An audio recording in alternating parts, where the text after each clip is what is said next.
October with a high temperature up to about 88. Total sunshine today, mostly clear tonight. Overnight low temperature down to about 57.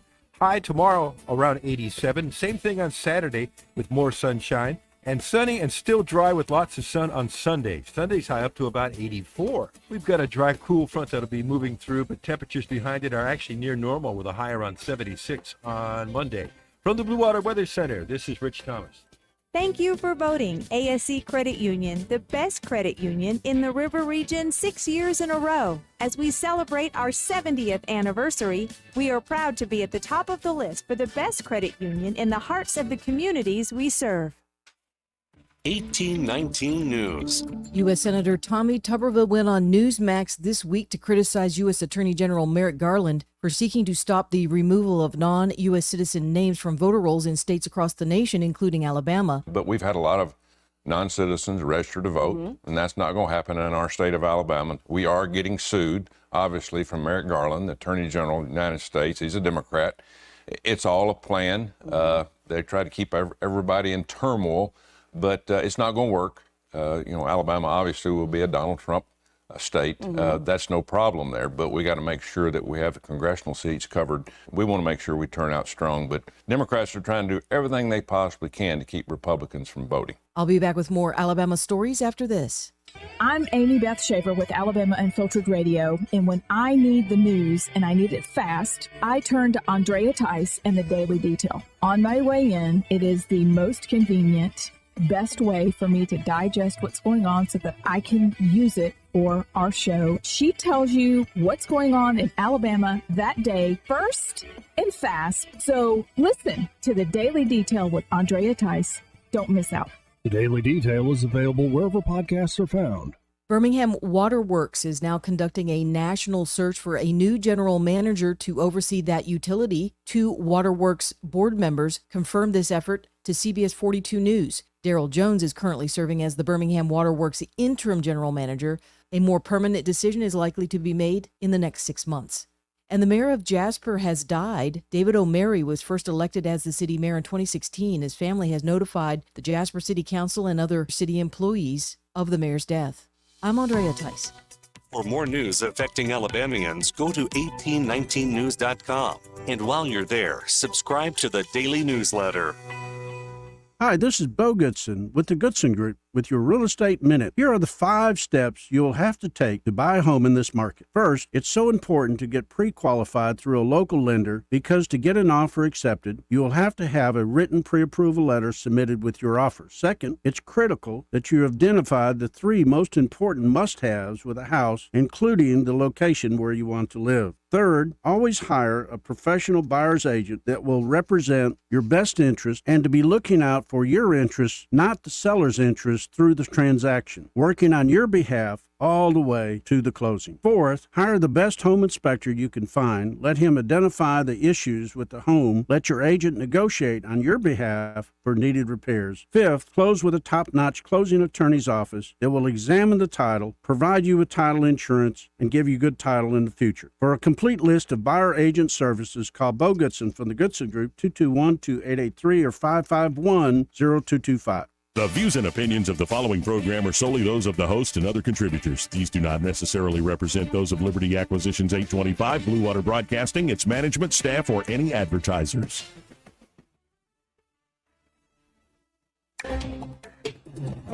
It's time for Montgomery's conversational radio show. It's News and Views on News Talk 93.1 FM.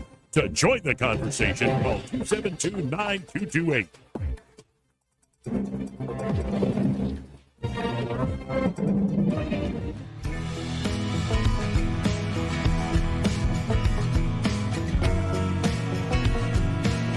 This is a Trump country. We live in the Southeast. We drink sweet tea. We don't drink socialist Kool-Aid. How do you conduct yourself in a democracy? Joey Clark. Welcome into the program here on a lovely Thursday in the River Region out of Montgomery, Alabama. Got 2 friends in the studio here, Eddie Bader and Byron Sheehy. How you gentlemen doing today? Pretty good. How you doing, homie? Doing all right. Any better, I'd be perfect, man. Any better, you'd be perfect. Oh, man, yeah. that's pretty good. That's pretty man. good. High bar. I like that. So I like the energy already today. I think we're ready for a big day. We've got the Kamala Harris disaster town hall on CNN with Anderson Cooper, Silver Surfer of late night talk. Also the heir of Gloria Van. Yeah, that too. Mm-hmm. And we've got Tucker Carlson at the Trump rally, which he stole the show. But also a close second was Bobby Kennedy at the Trump rally, calling out, Kamala Harris and the Democrats keep saying Trump is going to turn the U.S. military on the people. Yep. And he's like, that's coming from the administration that just gave a DOD directive that you could use military force against the population. Right. And he also got into how Bill Gates is going to have to go to trial in the Netherlands. Interesting. And the crowd loved it. I think it was over COVID injuries. Yeah, I think he's finally getting some pushback. Yeah. Glad to. We'll see. Yeah, you do wonder what will come up in Discovery, because anything can come up. It doesn't have to be necessarily germane to the first But it named dispute. him personally and not the Gates Foundation? Yeah, Bill Gates himself. Okay. At least that's what RFK was throwing down. And man, there's so much to get to. I love it's not as big as some other stories, but the comedian Dave Smith, big libertarian guy, and he's got a great following. Yeah, he came out yesterday saying, "I'm voting for Trump." That was late night. Dave Smith is like a libertarian debater. Like he's been on all sorts of the podcast circuit. I could pull him up. He's been on Rogan a lot, on Tucker's show. And, he's criticized Trump heavily. Oh, yeah. And he said, I'm still going to criticize Trump. I'm going to make Trump people mad. But after seeing Liz Cheney sitting there with Kamala Harris, I can't in good conscience support the neocons. Excellent. And I just want to do it despite them, is what I took away from it. And I love it. I'm so here for it. Like, you can do what you want at the end of the day with your vote. And I, for the most part, will still love you. I might find other reasons to hate you, but when it comes to your vote, I'm not the type of guy that's going to dog out the average American. I spit most of my venom at the elites, like that breakdown yesterday. So a lot to get to today, but as is tradition on Thursdays, we're kicking off the show with the one, the only Erica Thomas, editor-at-large at 1819news.com. Erica, how you doing today? Howdy, y'all. I'm doing good. Hope y'all are doing well. Happy it's getting close to the end of the week. There's so much going on, as you already said, but there's even a lot going on down here in Baldwin County, so I've just been running around like a chicken with my head cut off this week. Did you go see the Secretary of Transportation, Pete Buttigieg, when he announced something about Amtrak? I did. I was there. I covered that story. Me and my intern that we have at 1819 News, it was one of her first things to cover with me, so it was kind of interesting to have somebody from the Biden administration, there for her to see in person. And I mean, a lot of people are not Buttigieg fans, but at the end of the day, he is, a presidential administrator. So I think it was neat for us to have that attention here, no matter what. There's amazing things going on in Mobile. There's just so much development. The Amtrak thing is just one of many major projects they have going on right now. It's just really becoming, an up and coming city where I think there's going to be multiple modes of transportation before we know it. Now, I'm seeing another story as well that vandals hit Baldwin County Republican Party headquarters in Daphne. Vandals? Yes. Actually, the Republican Party in Baldwin County has two different headquarter buildings. This is a very large county, and there's a ton of Republicans here. I mean, that's just the way it is. And so they have two different headquarter buildings. One of them's in Daphne, one of them's in Foley. But the one in Daphne a couple weekends ago, somebody threw something through the window. They think it might have been a brick or a rock. But the property management company came out, cleaned it up for them. But I spoke with Chairman Kathy Morlock, and she said, they weren't too shocked that something like this would happen. They've already had people harassing volunteers at that location, people yelling as they drive by on the Foley location. And she does believe that it was vandals. She doesn't believe this was like a child's prank or anything. This is a storefront at a shopping center, a very nice shopping center in Daphne, and she believes it's targeted. Ugh. Well, gotta hate the ugliness. But I've noticed in my neighborhood, like County Downs, there aren't a lot of signs out. It's like I saw one Trump sign from a guy who's I won't say his name, but bigwig in GOP politics here in Alabama, my neighbor, and so of course he's got the sign. And then I saw one Harris Wall sign. Go to Cloverdale. But everywhere else, Cougardale? Come over to my neighborhood. What is it with these cougars and their? It's all you see. And are you seeing a lot of signage down your way? Well, I feel attacked right now, but yeah, we have some Trump signage here for sure.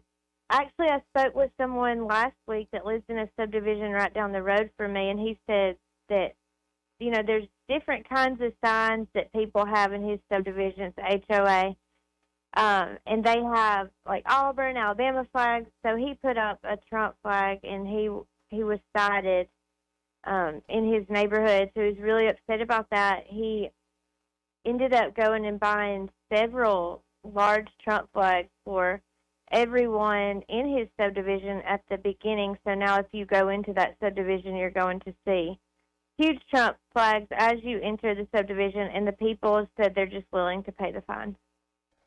Wow. I like that. Yeah. Okay. We'll just pay. Homeowners Association. You hate them? Yes, yeah. Absolutely. Yeah, I'm in one, and we actually had a controversy here with that same situation when people put up yard signs, because it is in our covenants not to have yard signs.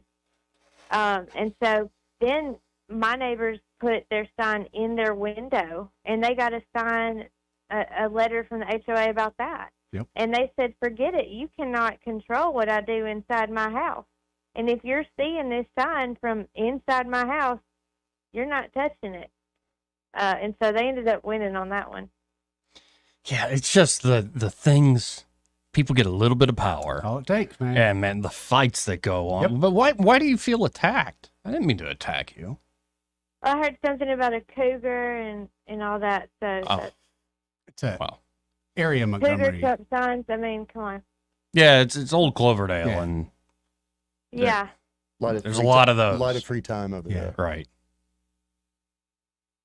Well, we're all just living our lives. What do you do? Yeah. What do you do? So, shifting gears, it's a follow-up on a story you've been covering for a little while now. We've talked about it. But it is an investigation. This is heavy, folks, but important. An investigation into the surgeon who removed a man's liver instead of his spleen. And so what has been found here? Oh, man. This story just keeps getting worse and worse. So the last update that we had was this doctor in Florida. And the reason I'm doing this story is because the patient was from Alabama. He was on vacation in Florida, and he went to the emergency room with some side pain. He was in the hospital a couple of days, and this doctor basically talked him into getting a splenectomy. And what's scary about the latest information that we're getting, this is a report from the Florida Agency for Healthcare Administration. It's like their health department. They did a in-depth investigation. They spoke to everyone that was in the operating room, people that were in the room when this victim, because his death has been ruled a homicide, when he was talked into getting this surgery. Wow. And some of the RNs, the nurse anesthetists, they said they never had faith in this doctor, Dr. Thomas Shaknovsky. And I know I said that wrong. I'm going to let you say that one, Joey. Shaknovsky? Yes, that's it.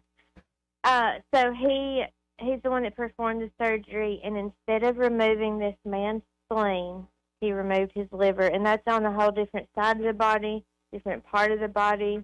The liver looks different. It's a different color. It's larger. Most people that have ever done anything in the medical field know this, just from basic Health 101. And when he removed the liver, it killed this man. And so the newest report states, I mean, it has in-depth interviews with the people that were in the room when this happened. Said, you know, we looked over and saw the specimen that he removed, and we were shocked. But they said this doctor also works at an Alabama hospital, which we do not know the name of. I would assume it's going to be a South Alabama hospital. But one of the ladies said she had friends that work there, and anytime she takes her family or somebody in her family is going to the emergency room, she calls ahead to make sure that that doctor is not there. Wow. So he has had a reputation for quite some time. There are documented incidents where he has made near fatal mistakes. He has actually had another case of misidentified organ removal in the past. So we're expecting a lawsuit, but how it works in Florida is you have to go through a lot more discovery, a lot of, trying to settle the case before you can actually file a lawsuit. But I've been in contact with this family's attorneys, and they say that they definitely see, a lawsuit coming in. And since the death has been ruled a homicide, I would not be surprised if we didn't see some criminal charges. Yeah, he should be arrested at this point. And I want to read one sentence you put in your piece, and folks, you can read this in its entirety yourself. The headline is, "I hated working with him. Coworkers doubted surgeon who removed Alabama man's liver instead of spleen." Shakhnovsky told investigators he went to the laboratory after the procedure to view the organ. He said, even then, quote unquote, it did not click because he was so distraught.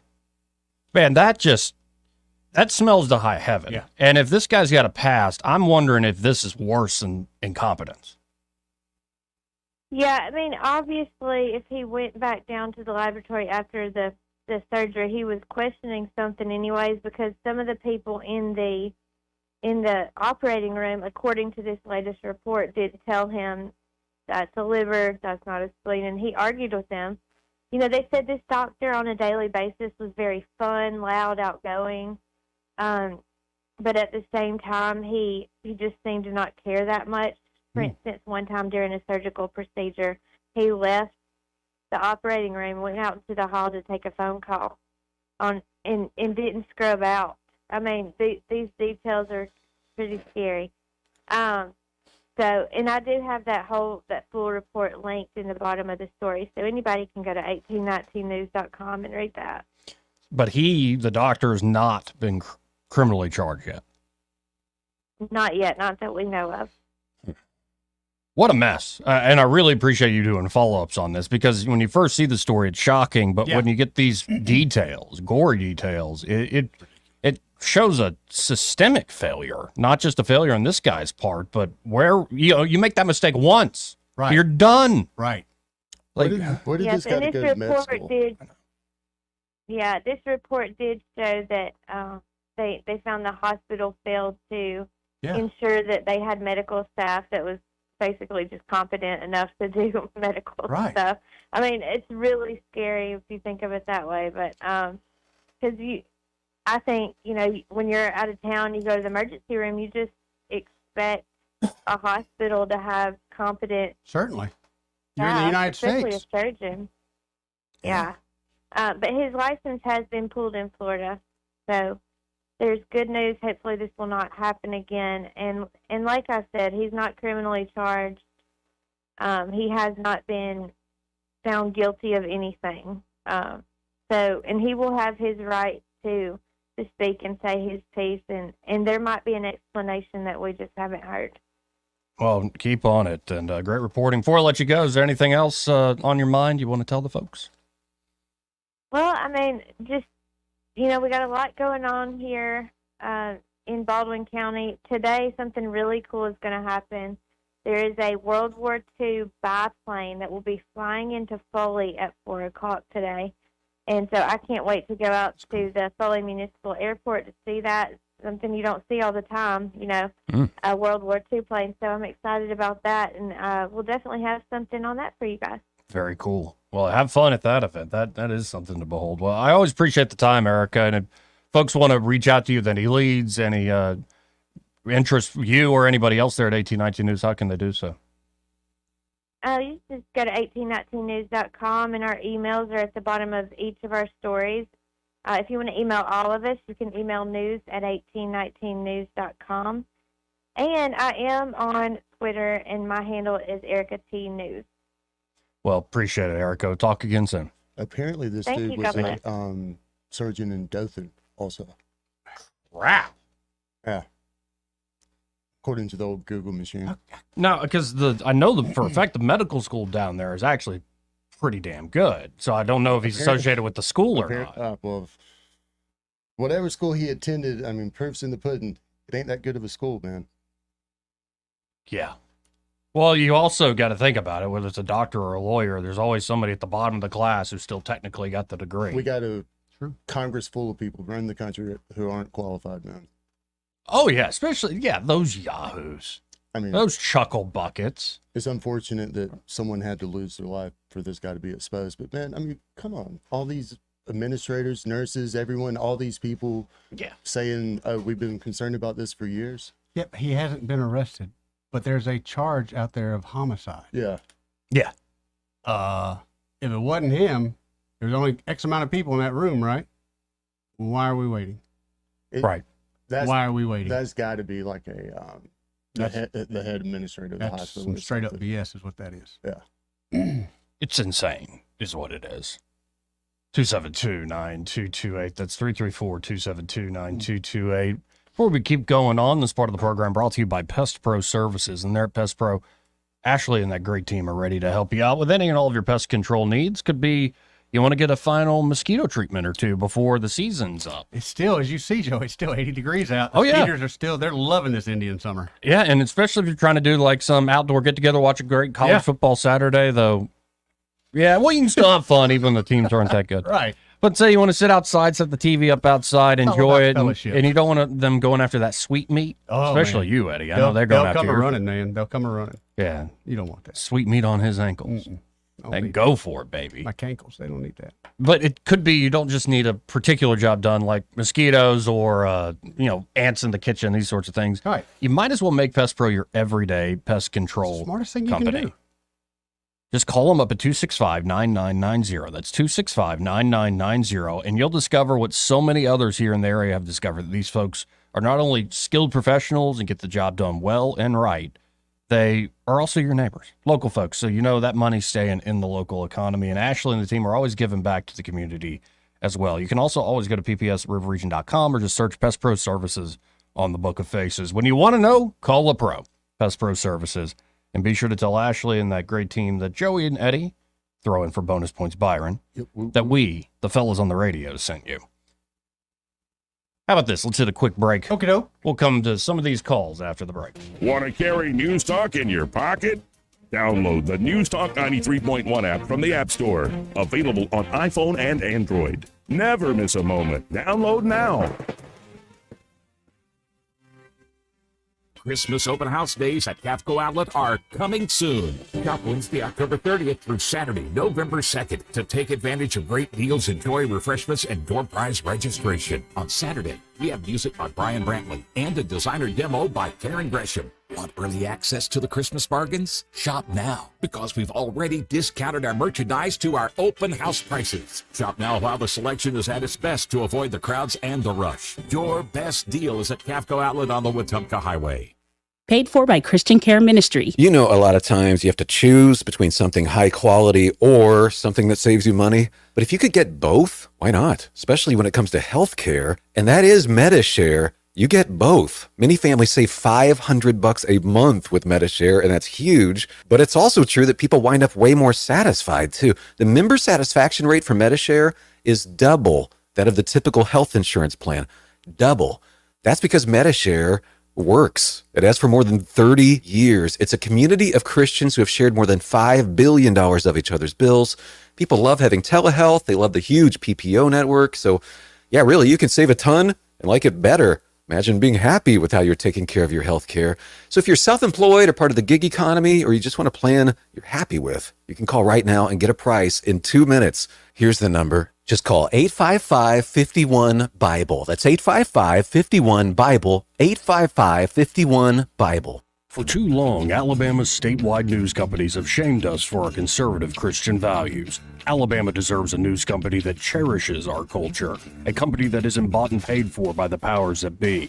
1819 News is that company. Run by Alabamians for Alabamians, 1819 News celebrates what is good and beautiful about our state, while exposing those who work against our values in secret. Just go to 1819news.com to learn more. Subscribe to our newsletter. That's 1819news.com. We get Montgomery talking 24 hours a day. The River Region's most trusted voice. News Talk 93.1 FM WACV.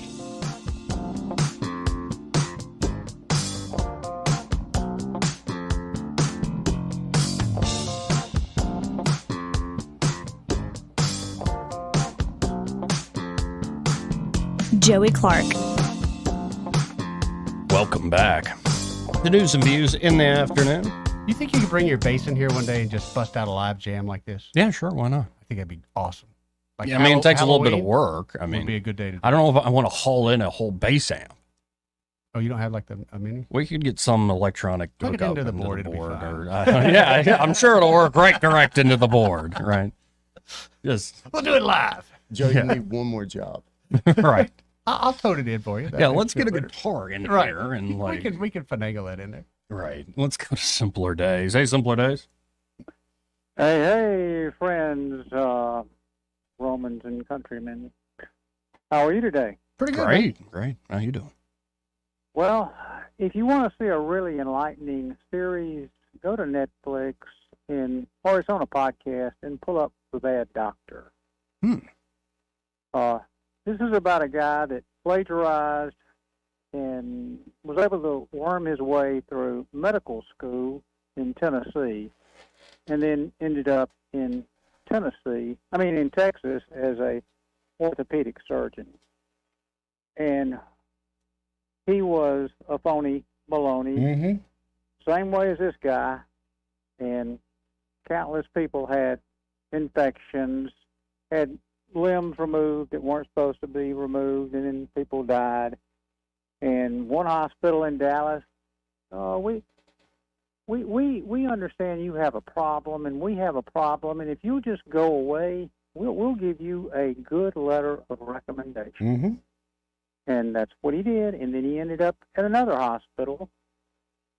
Same procedure happened, and then they went to another hospital, and finally they shut him down.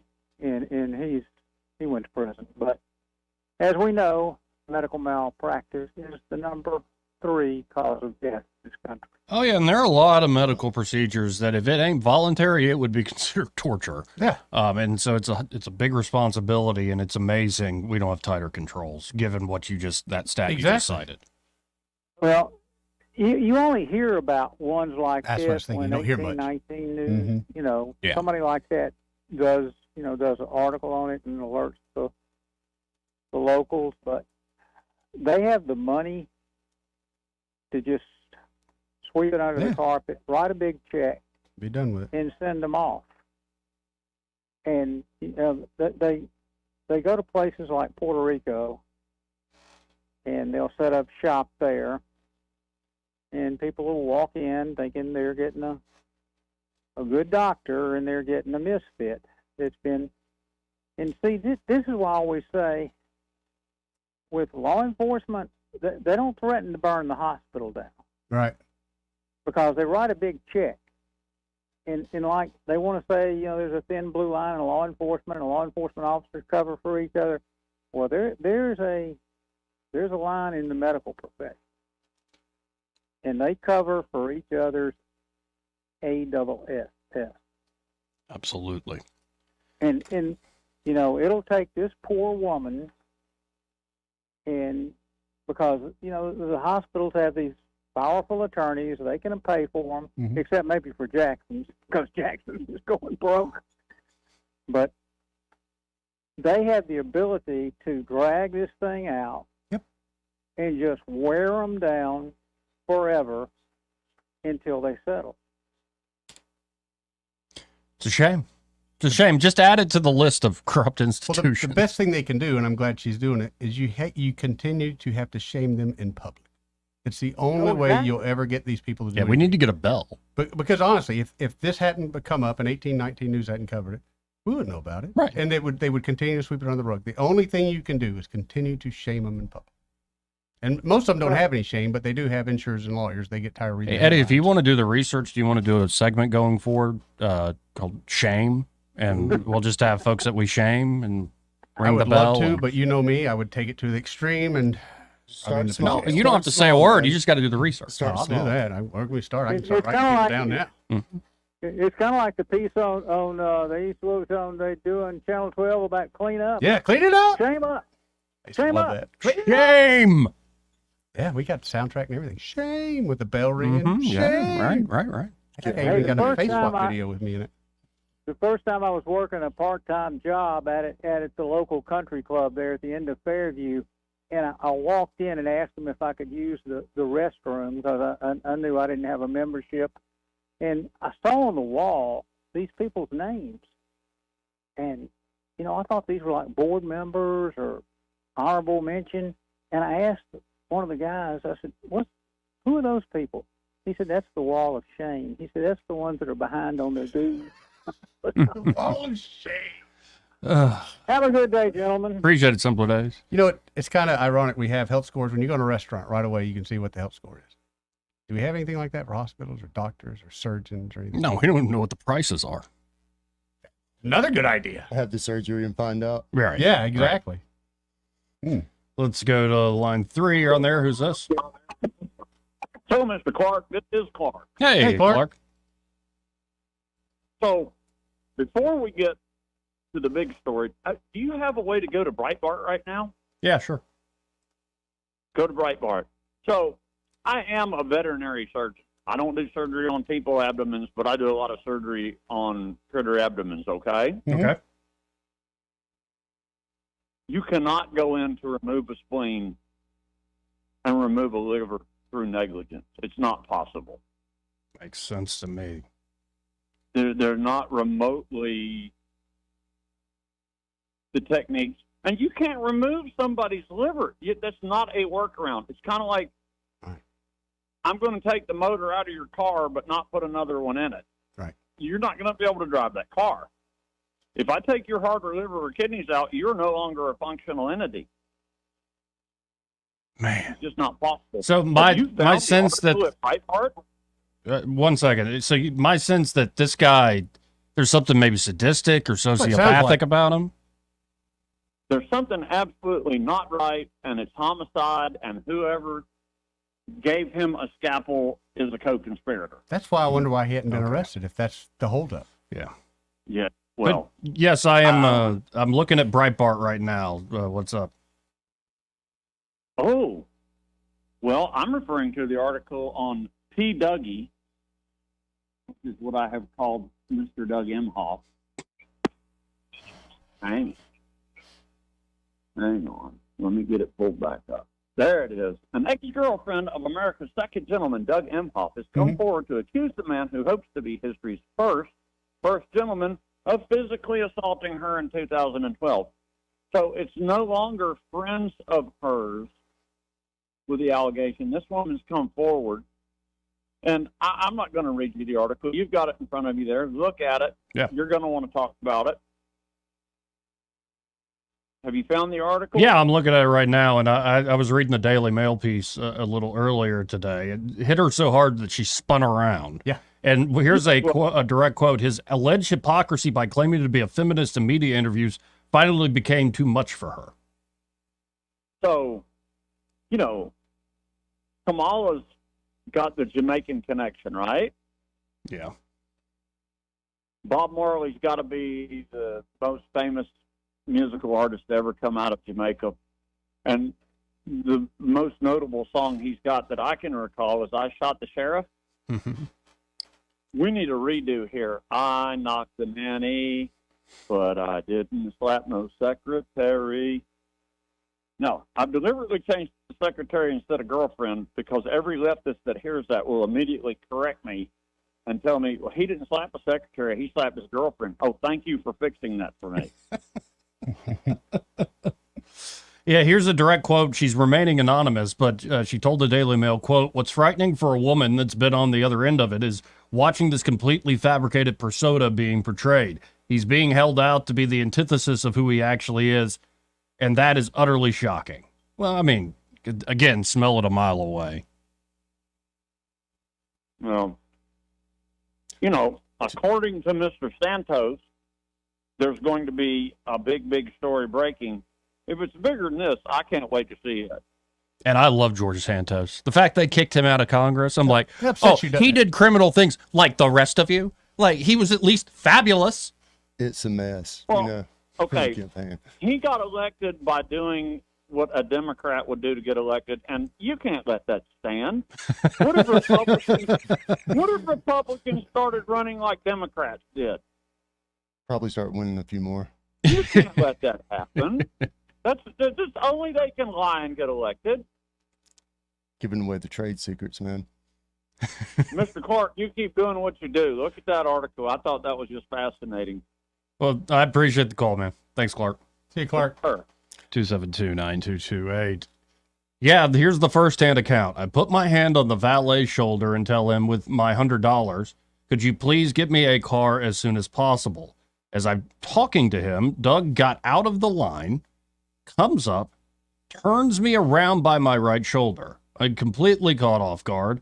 I'm not bracing. I'm in 4-inch heels wearing a full-length gown, and it's between 2 and 3 a.m. He slaps me so hard I spin around, and I'm in utter shock. She says she slapped him back, but that in that moment his mask had dropped and I saw his dark side. It's dark. I don't speak French. My friends are off having an amazing time. The friends we're with are off having an amazing time. I'm embarrassed and humiliated that this amazing experience turned into this violent spectacle. I can't believe he just slapped me. I think I said to him in the car, "What the hell is wrong with you? Why did you do that?" And the only thing I could get out of him was he thought I was hitting on the valet. Oh, man. Holy crap.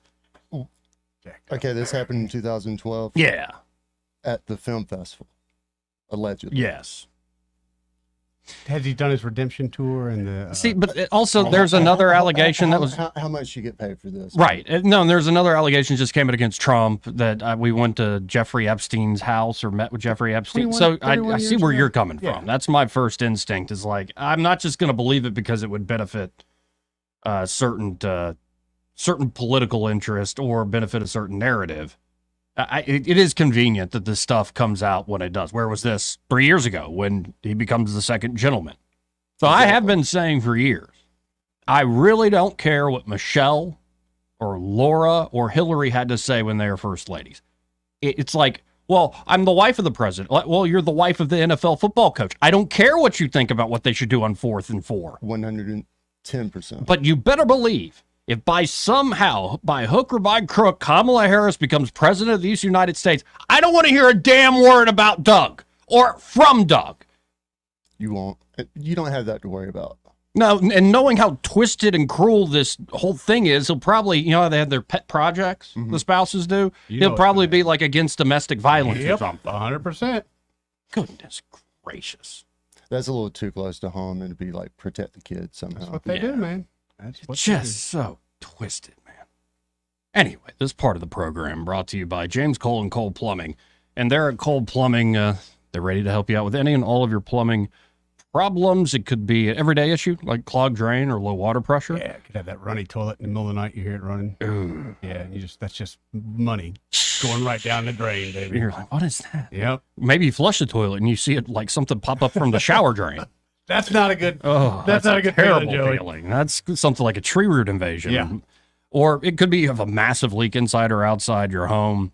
Well, a lot of folks think about, okay, if I got this big leak, like the ceiling sagging or the carpet's completely wet, shot through, or the yard is flooded, I'm going to have to dig up like a huge hole outside, or they're going to have to tear out a Tear bunch the of whole yard. drywall, and I got to call in other folks and contractors. Clean it up. Right. Yeah. No, not with Cole Plumbing. With precision and expertise, I can get the problem solved with this proprietary pipelining technology. I think it's like a resin-based thing. Right. Goes in wet, dries up real hard and nice, and you won't have that leak again, which is nice. And of course, they can also help you upgrade to, say, a tankless water heater system, or maybe like a taller toilet if your hips are getting a little aged. Hips don't lie. Or maybe you just want new accessories. Well, now you're going to start quoting Happy Gilmore. It's all in the hips. It's all in the hips. But again, they're at Cole Plumbing. Stop it, Eddie. Just stop it right now. You're distracting me. At Cole Plumbing, they can help you across the board. Give them a call at 279-8919. That's 279-8919. And just remember, folks, when you have trouble with your bowl, call Cole. Yeah, it's all in the hips. And now we're getting to like George Santos territory. Oh, yeah. That's way too fabulous.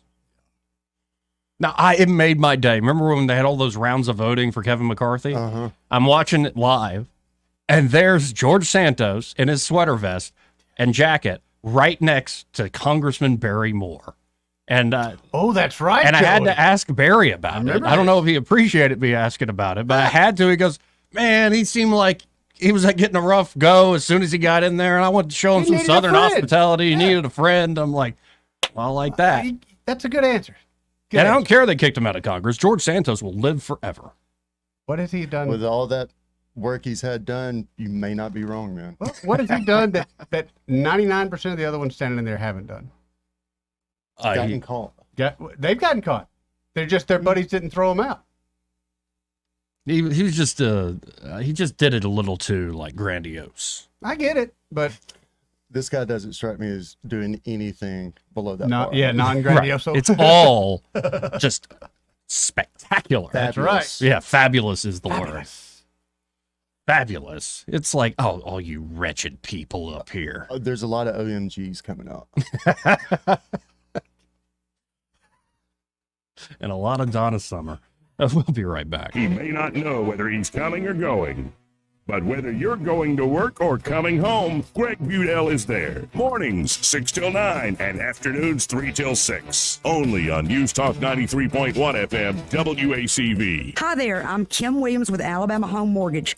For many years, my team and I have worked diligently to provide our veterans with top-notch service, as it is our honor to serve those who have served us in the armed forces. Madeline and I are certified veteran lending specialists. Nationwide, there are over 22 million veterans that qualify to purchase a home through the VA loan program. Yet less than 2 million of them currently have a VA home loan. Many lenders do not keep up with the ever-changing guidelines and benefits of the VA loan program. They are intimidated by the program, resulting in many veterans not obtaining VA loans. This is unacceptable. The VA home loan program offers service members and veterans with 100% financing. You've already paid your down payment. If you are currently serving or have honorably discharged, we would love an opportunity to discuss how the VA program can serve you. Give Alabama Home Mortgage a call at 567-4223 or visit us online at myalabamahomemortgage.com to complete an application on your time. Thank you for your service. NMLS 1586368, Equal Housing Lender. The Rich Thomas Weather Network, brought to you by Alabama Wholesale Lumber. Alabama Wholesale Lumber, the best quality building materials in the river region for decades. From common builds to special orders and local delivery. Call Alabama Wholesale Lumber. Rich Thomas Weather. Well, hi, everybody. Our long string of warm, dry days continues. Still storm-free for several days. Feeling more like August today than October, with a high temperature up to about 88. Total sunshine today, mostly clear tonight. Overnight low temperature down to about 57. High tomorrow around 87. Same thing on Saturday with more sunshine. And sunny and still dry with lots of sun on Sunday. Sunday's high up to about 84. We've got a dry, cool front that'll be moving through, but temperatures behind it are actually near normal with a high around 76 on Monday. From the Blue Water Weather Center, this is Rich Thomas. Web Bobo with Capital Tractor. Get 0% financing up to 48 months with approved credit. Now on select Kubota track loaders and excavators. Get a Kubota now through December 31st, 2024. See Capital Tractor Montgomery and Brundage or KubotaUSA.com for details.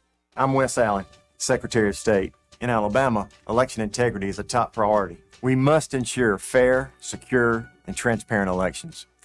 To vote in Alabama, state law requires voters to present a valid form of photo identification. For a complete list of acceptable identification, or to learn more about acquiring a free photo voter ID, visit alabamavotes.gov. This message is presented by Alabama Secretary of State Wes Allen.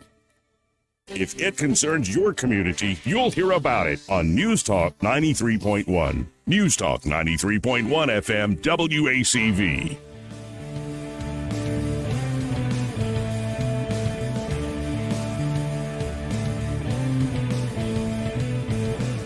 Joey Clark. Man, M. Hogan, that's a comment for the week. I love that. Writing in on the stream, I admit it. I threw the brick clear talking about the Vandals in Daphne, Alabama. I thought it was Coach DeForce, L.A. Lower Alabama office. Ooh. Man, that's not going well. And then you get like Feinbaum like pouring gas on the fire. Like, this wouldn't be happening under Saban's reign. And No duh. yeah, right. It's like, thanks, Sherlock. Right. I'm going to start He sending just misses his buddy. Coach motivational Nick Saban speeches every day. Hey, you know, we got the same record FSU does, too, by the way. Oh, really? Yeah. Everybody sucks. Yeah. No, we're not as good. We're not sucky. We're just not as good. No, we suck, man. I'm Bama. Y'all Oh. keep that. Oh, stuff okay. over there. Y'all were supposed to suck, though. Y'all were destined to. It's okay for y'all. Y'all had a new coach this year. It's kind of a given. You're going It's to have a never tough okay year. for us. Yeah, That's Auburn's y'all's not. attitude, but in reality, Auburn's just not there. you guys are y'all are in for many years of hurt. Don't forget, we watched this before y'all got lucky and got saved. Oh, well, we got lucky on Saban. We got lucky on the Bear. We have had high Yeah, standards. but those times in between. But this makes the Iron Bowl even the more. Stallings era was not bad. Who? Stallings. No, Stallings Oh, was good, Gene but again, Stallings is good, yeah. you get those good ones like that, and then y'all take a dump. And No, then but- you get the good ones, and then y'all take a In dump. terms- My prediction, y'all are in a dump right now. In terms, though, of like the coach's perspective, if like you're not going to get into the playoff, Bama might still, but if you're not, no, you don't think so? You're not going to get into the playoff. You're not going to be able to play for the big games, No, big Alabama, Auburn. bowls. Big game for both of them. The this year. Iron Bowl becomes That's like the prestige game of the year for coaches, maybe to like save their skin. No, this dude's saving his skin every game now. Oh, really? Yes. Well, Okay. they'll probably give him some time, but the fan base he is gets not a, happy. Yeah, he gets a year. He'll be here. His DC may not get a year. Yeah, somebody's gonna have to go. Somebody's got to make. Running Yeah, a- to lose to Vanderbilt in a that way, 4-2-5. to an option team. A 4-2-5. Option's hard. I know, but that is straight up coaching. But that Oh, was 100%. options Like hard, if you but- you can coach and run a defense that can stop the option. It's coaching, but it's also on the players to be disciplined, and Sure. that's what we're not seeing as a fan base. That's upsetting us to no end. I Yeah. mean, we've lost games before. A&M. I hate Johnny Manziel to this day. Well, Johnny, got I a mean, great we've podcast. taken our losses, Right. but we have a certain standard that we like to I uphold. agree. But that's what's so funny. Y'all have a standard y'all like to uphold, but just like in college football with everybody, fans live way beyond the reality of what's happening. And so it's so funny to see Alabama fans just having a fit because you guys are losing. Y'all got a brand new coach. I understand. I don't understand why you guys thought there would be just a pass through. I'd never thought that. I knew that there would be bumps. The gravy train's not going to go on forever, right? Right. All right. You got to have people in place with the experience and know how to do the job well. A Which guy who's doesn't come overnight. And this dude who came from South Alabama running a 4.25 in the SEC, if you don't have first and second round players up front and at your middle linebacker spots, and with the game spread out the way that it is, you got to have some thumpers in the middle. Yeah. But these guys are so small; they're just leaning on our defensive line and winning the line of scrimmage. Yeah. And- And it is a whole new era too with the portal. Like I think that's part of Saban's reason to get out. Oh, Like, 100%. Oh, yeah. Yeah, a big part. It's- I think it's hard. Also, personal He stuff too. Left but- he left the NFL because he didn't like dealing with Yeah. that same mindset Yeah. mentality. Yep, exactly right. Well, what's so frustrating is and it's all of us, we get to play our players now, and we still suck. I liked it better when they didn't know we were paying them and we were halfway decent. I don't think the paying them's necessarily the problem. It's the portal. Well, and I think Auburn's problem all year has just been ball control. Yeah. Pretty much. Top to bottom. Well, there was attitude and effort questions in the first part of the season. No, that No, too. they had attitude, all right. But it led to a lack of ball control. Exactly. That's That's what control the happens. ball. Let's go to Dennis. Hey, Dennis. Good afternoon, guys. What's up, Dennis? You know, I was talking about the Lago Democrat or Kamala won this, and I can't remember what the subject matter was. But one thing that caught my eye in my ears. Kamala wins, and she gets to put term limits in the justice on the Supreme Court. She's going to load that with more liberals, and just like they're doing in Europe right now, in a few countries, the comments that you guys make regularly on talk radio will come to an end drastically. They would have probably put you in prison like they've done these other people. That's why it's so important that we put a stop to this crap they're pulling right now. Well, and to your point, it also came out today, Harris now calls for eliminating the Senate filibuster. Mm-hmm. She did that at that town hall, Right. which, just lowered the threshold. And remember, when the Democrats get in and after the 2020 elections, what are the things they tried to go for? They brought up adding states to the union so they can have dominance over the Senate. They brought up bringing under control election regulation more centralized into D.C. and under some panel.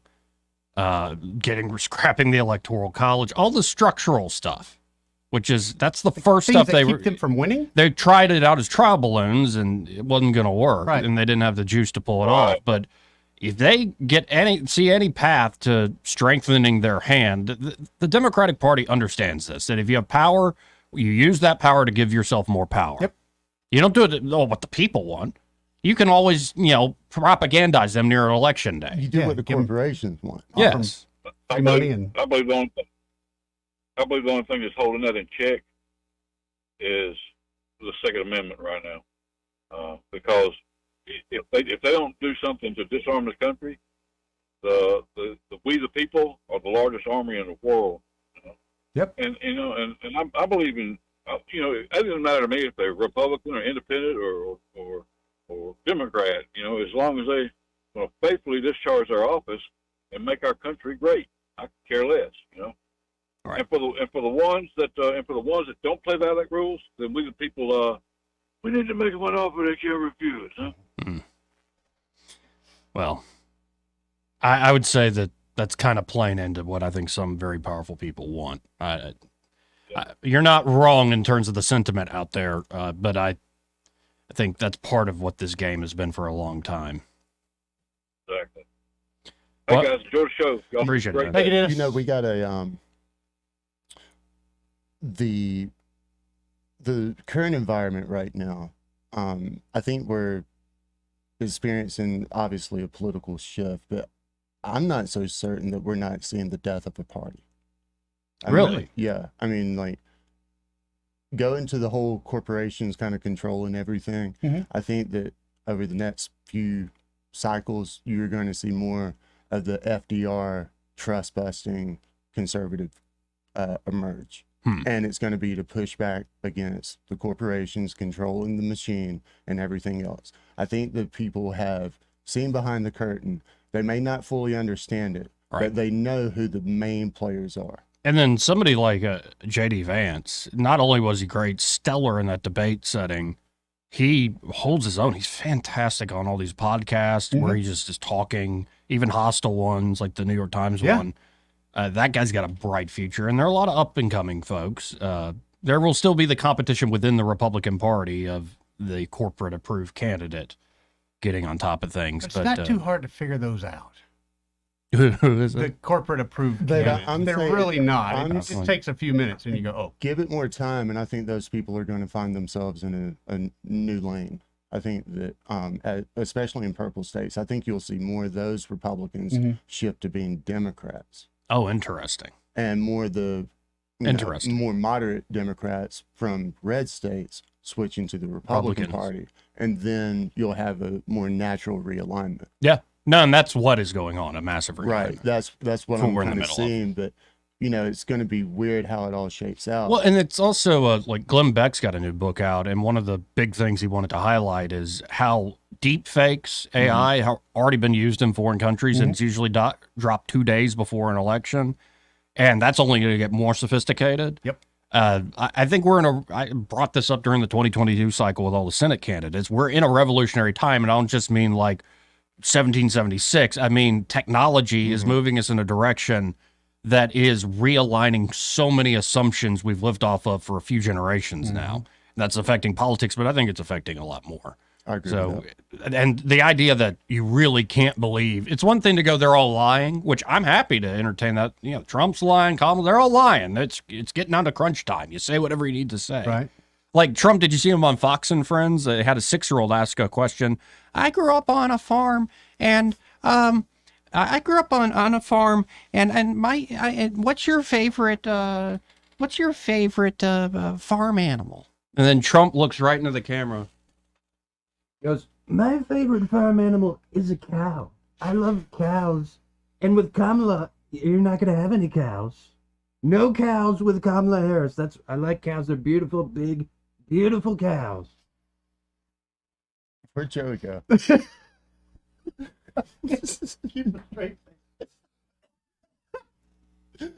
Oh, man. Anyway, thank you for getting this now. That's all. I love it. That's worth coming in today. Made my day, brother. Yeah, but that's like one of the most hilarious things. Without God, like no cows. So Well, you can one entertain this idea that, okay, politicians lie, campaigns lie, they do what they need to do when it's crunch time. But when it's like, I literally can't believe the video I'm watching. Like it is so well fabricated, you don't know what's real anymore. I told a buddy of mine this the other night. I think word to the wise, if it's getting too much for people viewing, read your news at this point in time. Don't go seek out your news through television. Read it. It may be AI generated, but the only voice you're going to hear is the narrator and the one in your head, not the, all the pundits and talking heads. Right. Little food for thought for people there. And how much does the average American actually read? I don't know. Yeah. Not much. I think we read more than the rest of the world, but You read more on your phone than anything. a lot of it's rip and read stuff too. That's Time not crunch. sophisticated. That's fine. I mean, when you're punching off the clock and you're taking some free time in the porta potty and, you got your phone there, That's what. pull up real clear politics and read a few different headlines. Go to different news sources. And by the way, folks are just listening. Eddie got me a Trump mask, like a big head Trump mask. So I might have to put it on again later in the show. I'll try to take it more serious. You can watch that at Joey Clark Live on YouTube or at the Joey Clark on X, Twitter X. Follow me there. I'm wanting to move more towards X. It just seems like the place to be. Yeah. I noticed on Facebook, I saw some of the other stuff that they're doing, not to just us, but other podcasts. No, it's nuts. I don't even know how they can justify it, but they begin to justify it. And then at the same time say, come spend money. Oh, no, if it wasn't for Elon, it would be a completely different environment right now. It would. I just started. It's why they're going to go. They're going after him. The Biden DOJ sends a warning to Elon Musk about his PAC. You're buying the election. So at what point does Elon go, hey, do you still need me to go get those guys up in space? Then leave me the F alone, okay? Why do you sound like Dr. E? The court's already kind of ruled that lotteries are perfectly acceptable. They said that you can bet on political stuff. Yeah. Like, this is all hollow. Right, I agree. Are they ill-tempered? Second hour coming up. Broadcasting from the Riverside Chevrolet Master Control Center, this is WACV Cusana, News Talk 93.1 FM. When it's Chevy, it's Riverside. For that summary in news, I'm Jason Walker. The damage numbers coming out of North Carolina are simply staggering. State Budget Office there calculates now the storm damage exceeds $53 billion. Donald Trump this morning telling the Salem Radio Network he wants people to get out and vote, and he adds, making calls on behalf of many Republican congressional candidates. He expects them to do very well on the 5th of November. Editorials editor of the Los Angeles Times has quit. Mario Garza says she stepped down because the Times owner blocked the editorial board's plans to endorse Kamala Harris. Southwest Airlines will replace several members of its board with candidates pushed by Elliott Investment Management, that in an effort to end a months-long fight with the hedge fund. This is SRN News.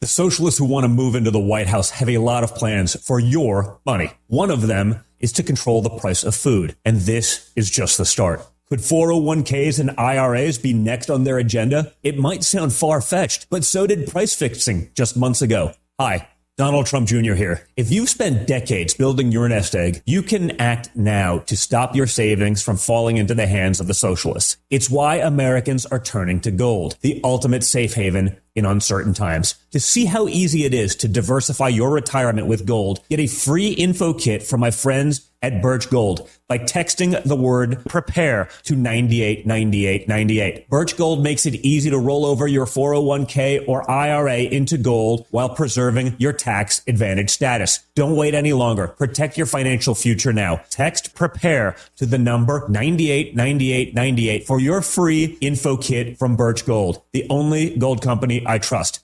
Rich Thomas Weather, a service of Wiley Sanders Truck Lines, where dump truck drivers are in demand. Wiley Sanders is on the grow. We need dump truck drivers now. Call 855-77-9785.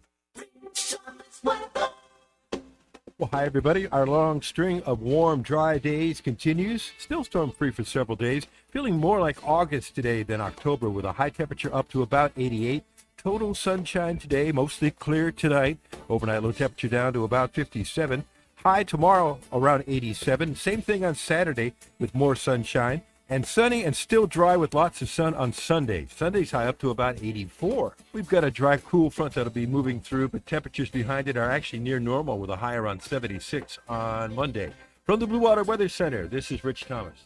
For the lowest prices around on flooring and DIY flooring installation supplies, Budget Floors and More is your new best friend. Luxury vinyl plank, carpet, ceramic tile, floor installation supplies, and more with prices lower than the big box stores. Budget Floors and More, Hunter Lane across from Del Rey to Publix. From the Blue Water Broadcasting News Center, here's today's top stories.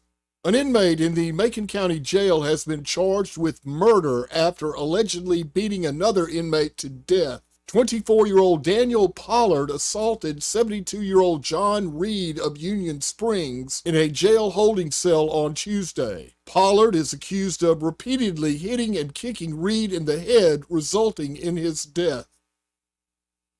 A structure deficiency has prompted lane closures at a bridge on Upper Wetumpka Road. Montgomery's Public Works Department have closed the eastbound lanes of the bridge just west of Patterson Field. Drivers are advised to take Madison Avenue and follow detour signs as directed. The deficiency was discovered during a routine inspection of the bridge on Wednesday. A Millbrook woman has been charged with aggravated child abuse after her infant was hospitalized. Doctors found bleeding on the baby's brain consistent with being shaken and contacted authorities out of concern for the child's safety. 27-year-old Sheila McMullen then admitted to shaking her 6-week-old baby until he began to have a seizure. From the Blue Water Broadcasting News Center, I'm Sky Mosley.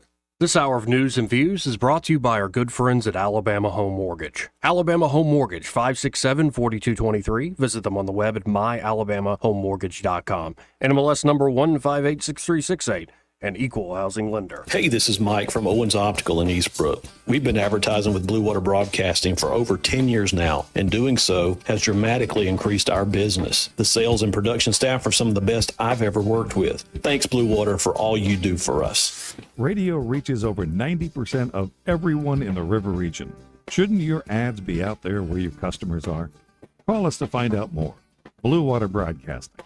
Local folks helping local business. Make 2024 the year you break away from the chain stores and join us here at Adams Drugs. We value your business and want to provide you the best customer service at the lowest possible price. We've been serving up excellent customer service here in the River region for over 62 years. I made the swap to Adams Drugs and I couldn't be happier. Having a job and then getting 3 kids to all of their activities keeps me busy.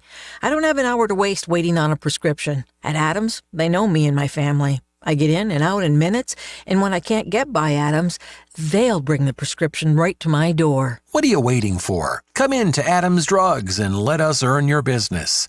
Our friendly and personal staff will talk with you and answer any questions you may have about your prescriptions. Your satisfaction is our number one goal. Visit us at adamsdrugs.net for the location nearest to you. Adams Drugs is your local independent Health Mart pharmacy. Health Mart, taking the time to listen and care. The views and opinions of the following program are solely those of the host and other contributors. These do not necessarily represent those of Liberty Acquisitions 825, Blue Water Broadcasting, its management, staff, or any advertisers.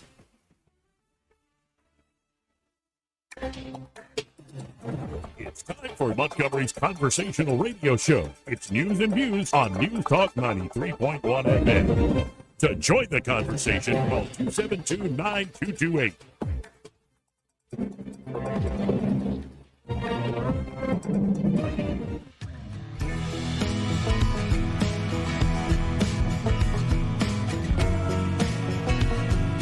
You want free speech?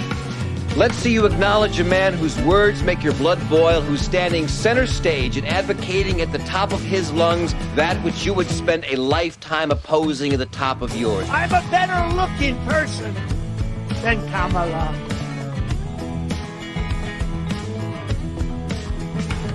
Joey Clark.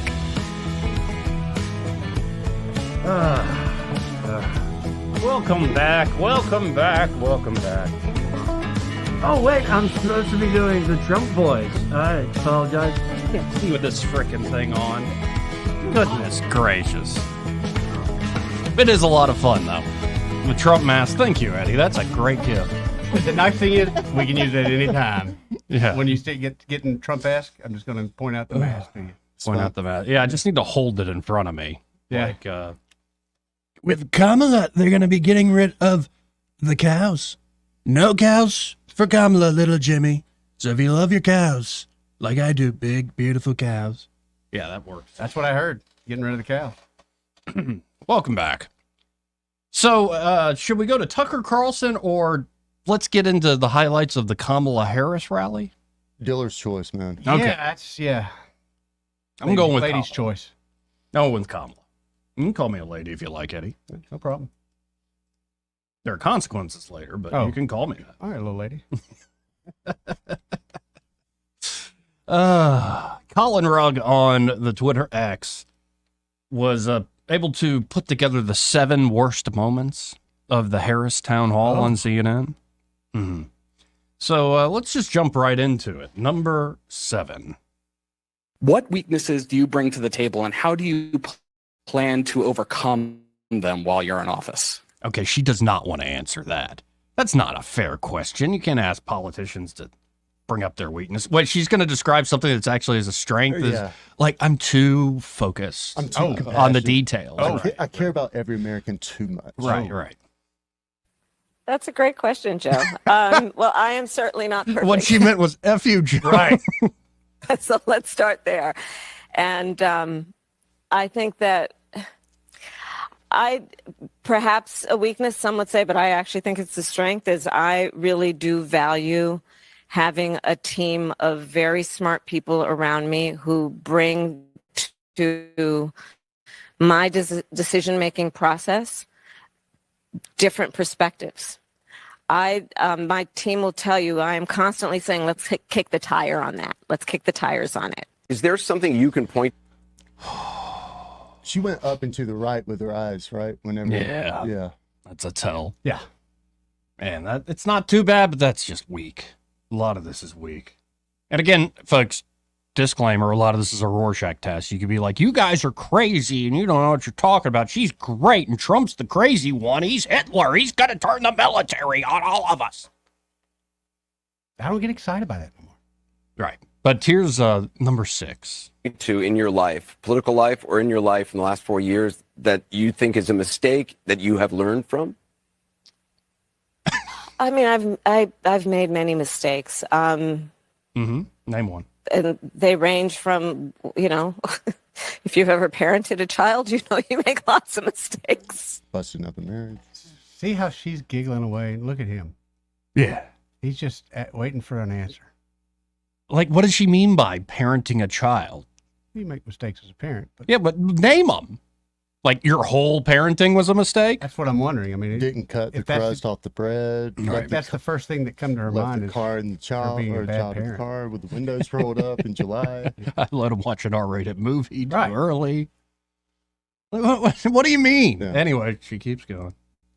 In my role as vice president, I mean, I've probably worked very hard at making sure that I am well versed on issues, and I think that is very important. It's a mistake not to be well versed on an issue and feel compelled to answer a question.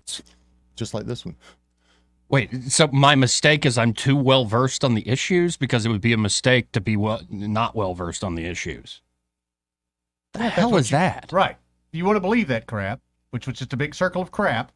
And what issues? Where are you well versed? All the issues, man. All the issues. Because Like, all oh, of so them. somebody drops a white paper with some bullet points in front of you, and now you're a genius. Yeah, we do that in talk radio too. But you're freaking vice president of the United States For a little bit longer. Yeah. Now, number 5. You've been in the White House for 4 years. You were vice president, not the president. But why wasn't any of that done for the last 4 years? Well, there was a lot that was done, but there's more to do, Anderson. And I'm pointing out things that need to be done, that haven't been done, but need to be done. Thank you, Eric. And you're What is that? That's actually better than some of her previous responses along that same line. Yeah, a little better. But it needs to be done, because there's a lot more to be done, and so we're going to get it done. You remember, she wouldn't have changed anything differently from the first administration about 3 weeks ago. Right. But now she realizes that My administration will not be a continuation I'm of not Joe Joe Biden. Biden's I'm not Joe administration. I'm not Donald Trump. He's been running for a decade. Let's keep going. Number 4. absolutely right. You know it. I know it. I think most Americans know it. Price of groceries is still too high. Well, I may not be quick to have the answer as soon as you ask it about a specific policy issue sometimes, because I'm going to want to research it. I'm going to want to study it. I'm kind of a nerd sometimes, I confess. 2022. What? Okay, I got to see the beginning of that again. Like, what is this move? Right. You know it. I know it. I think most Americans know it. Price of groceries is still That's too high. 4. Well, I Number may 3. not be quick to have the answer as soon as you ask it about. I may not be quick. Like, we're going to get a little shake, a little English in the shoulders. The heck is that? It's jive talking, brother. That's what that is. No, that is not. That is jive I've talking. seen the movie Airplane. Nah. That's nowhere near jive. I have been BS'd by some great BSers, and that's exactly how they do it. I feel like that's like a sorority girl response I heard in Tuscaloosa 20 years ago. Yeah. No, a lot of these answers are reminding a lot of folks of, remember the famous clip at one of the beauty pageants? Yep, South Carolina. Yeah. Oh, please don't do that.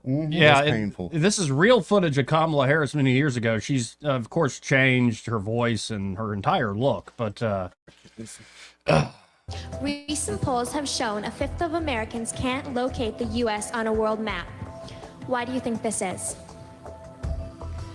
I personally believe that U.S. Americans are unable to do so because some people out there in our nation don't have maps, and I believe that our education, like such as in South Africa and the Iraq, everywhere like such as, and I believe that they should, our education over here in the U.S. should help the U.S. Or should help South Africa and should help the Iraq and the Asian countries. So we will be able to build up our future for our children. Thank you very much. Mario Lopez.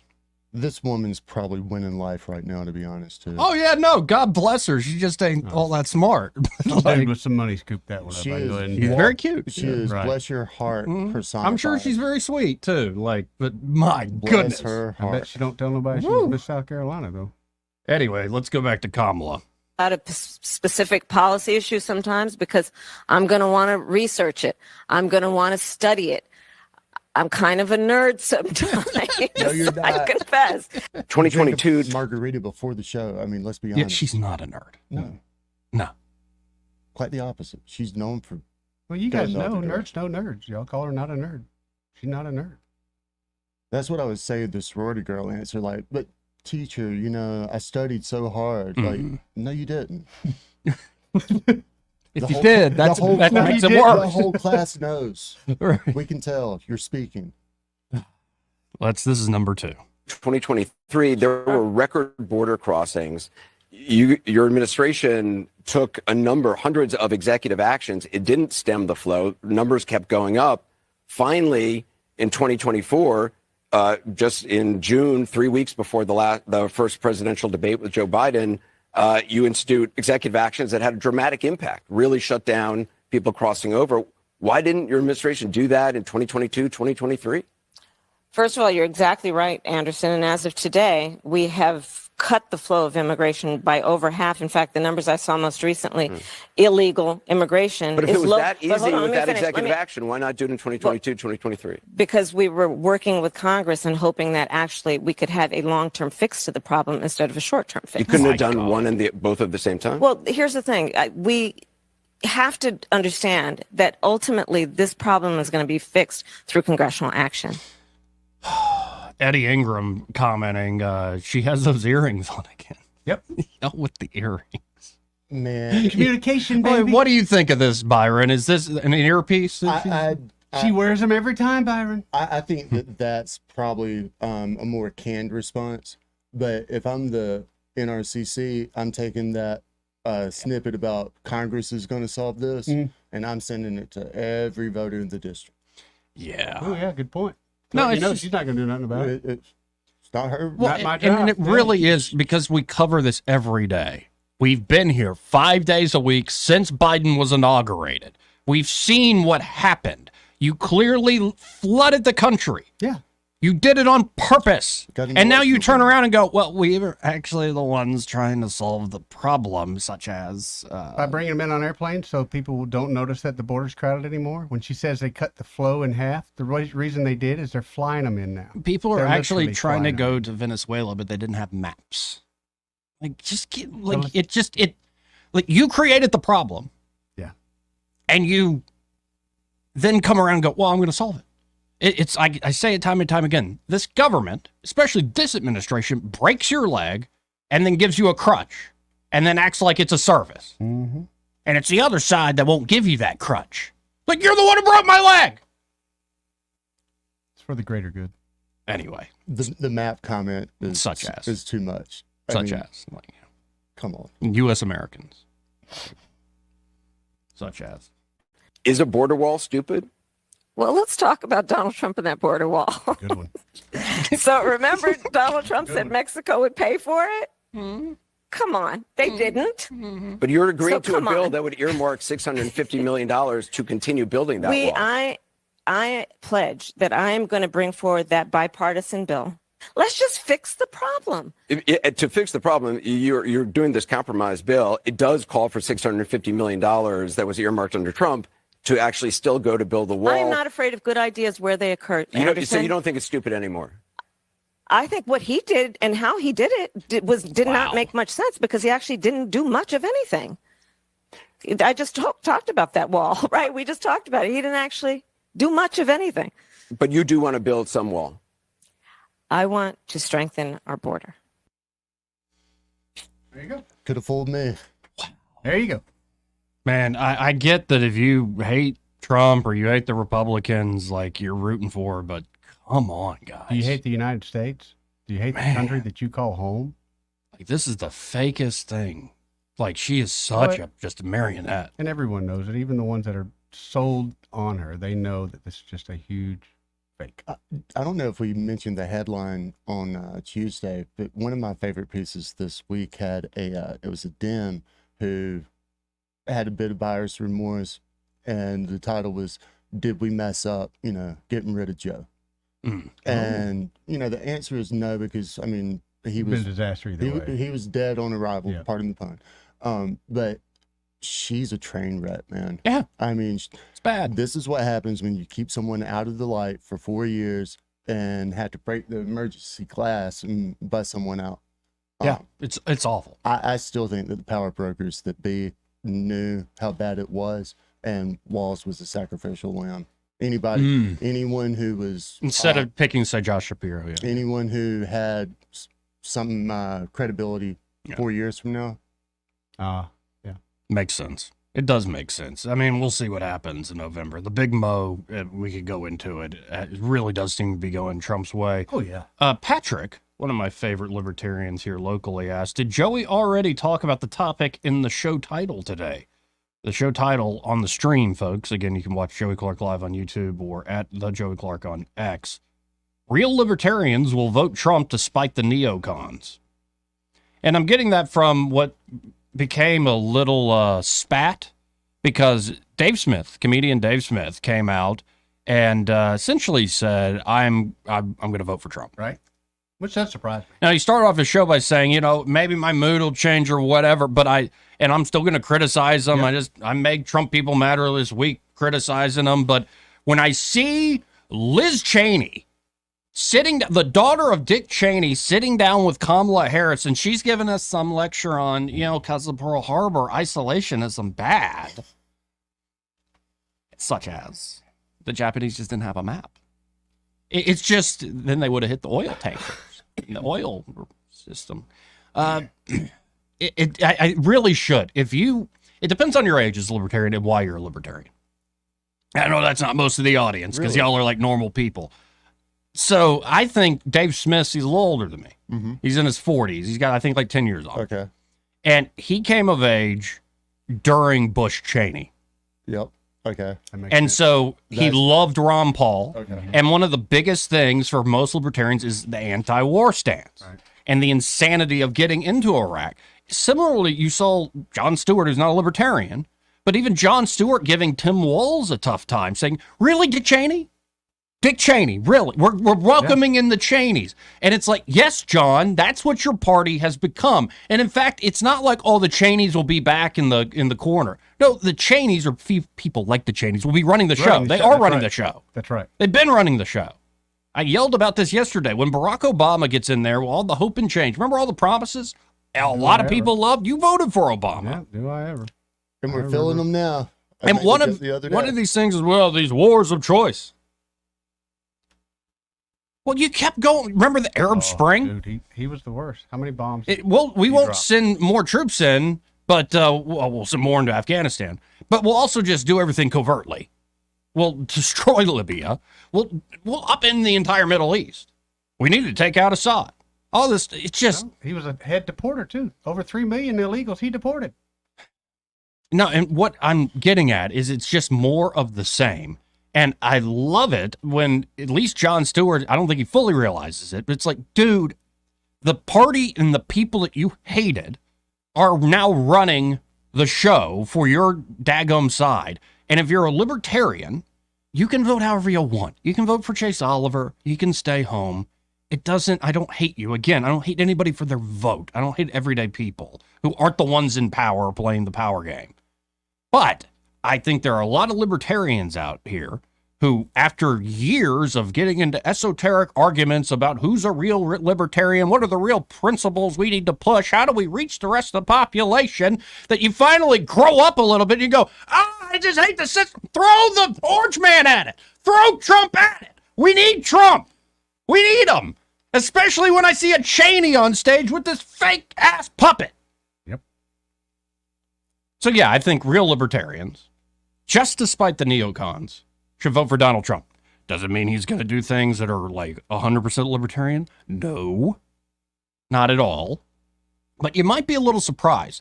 I think, and I've thought this for a few years now, Vivek Ramaswamy started to embody it, which made me why I voted for Vivek in the primary. The libertarian goal should be to downsize the state with a wrecking ball. Yep. It's not about a philosophical debate society. It's not about you're going to get everything you want, or we're going to be purely non-interventionist and bring all the troops home.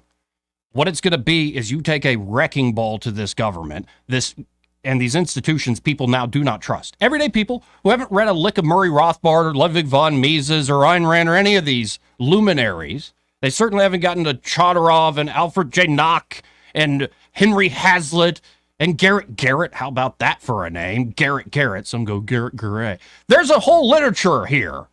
You don't have to read a lick of that stuff. You can just have common sense going, this doesn't work anymore. And it's that energy, it's that emotion that libertarians should be pushing.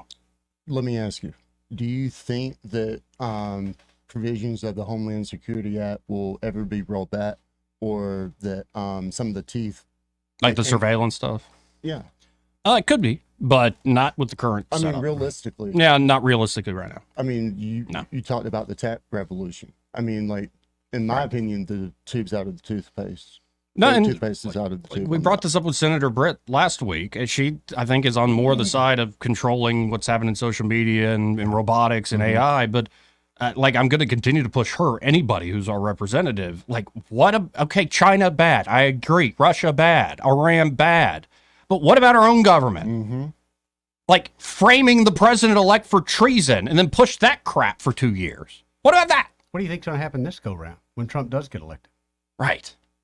And you think, oh, the government gets their hooks into social media, then all of a sudden it's going to be hunky-dory? You think Elon Musk could exist? No. Give me a break. Saying, man.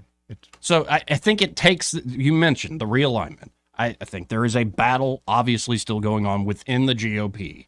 And the cool thing is, I think even somebody like, say, Senator Britt, not picking on her, who tends to be more traditional Republican that we've known, even her, I think I could sense it, is not a fan of current leadership and their tactics. So I think there is going to be broad agreement, and this was what could change, where you open up, say, the legislating process, where it won't be just the omnibus spending bill dropped on the desk in the middle of the night. We actually are going to go through we're going to go through the process, at least some process of the committees. Like, I think there are a lot of younger folks, especially in the Senate, that are ready to change how business has been done in Washington for a generation now. And it was really bad around the time when Cheney and the Bushes were in town, how much the lobbyists are writing everything. It's changed a little bit, but not really. Bless their hearts. Right. No, I mean, such as. I mean, no. I mean, like, that's a super idea. Gosh darn it, let's go do it. But that's what I mean. It can't be this reasonable reform. You have to go in there. You have to be willing to be the bad guy and be polarizing and have people yell and kick and scream that what you're killing us here. But actually, I think everybody on the backside of it, even if you lose re-election, will realize, oh, that guy did us a service by knocking down all these things. We as a citizenry are going to have to send multiple people to D.C. and let the machine chew them up, spit them out, and we're going to have to send someone else just as qualified and just as good back. Because the machine is what it is. I mean, a handful, 15, 20 senators, they're not going to change it. No, it takes senators with money and a willingness, a coalition. It's going to take a new coalition. It's going to take people or politicians who aren't concerned about winning the re-election. But I think, let's say, again, I'm not picking on Katie Britt. She is very much, I think she said in her own words, she's a practical politician. So I think what's happening, that's a euphemism, right? What's happening, though, is I think even the so-called practical politicians are seeing which way the cat's jumping in terms like the debt, like the war. They have other people they have to serve. But we are at a point where the practical realities of where our system is structurally need to be addressed. And it could either go, I think, a way that is more government control, or it could go the other direction. I think the other direction. I think it's going to be market driven. There's going to be I think there's going to be a bloodless revolution. I think it's going to be a political revolution. I don't think that, the caller who was talking about the Second Amendment earlier, all for the Second Amendment, the citizenry is not rising up against the U.S. military. Right. I mean, that's not happening. One thing you failed to take into account there, the U.S. military will fracture, and that'd be much citizenry as anyone else. But that'd be a military coup because someone from the military will fill that power void. Well, think of somebody too, even like kind of go light. I think y'all are overseeing something there. Think of somebody like Mike Rogers, who probably doesn't like me very much. Chairman of the Armed Services Committee, very powerful guy. And I think, from all my view, he is an earnest guy, and I'm not saying he's some dummy like some of them up there. I think Mike knows exactly what he's doing and does it well.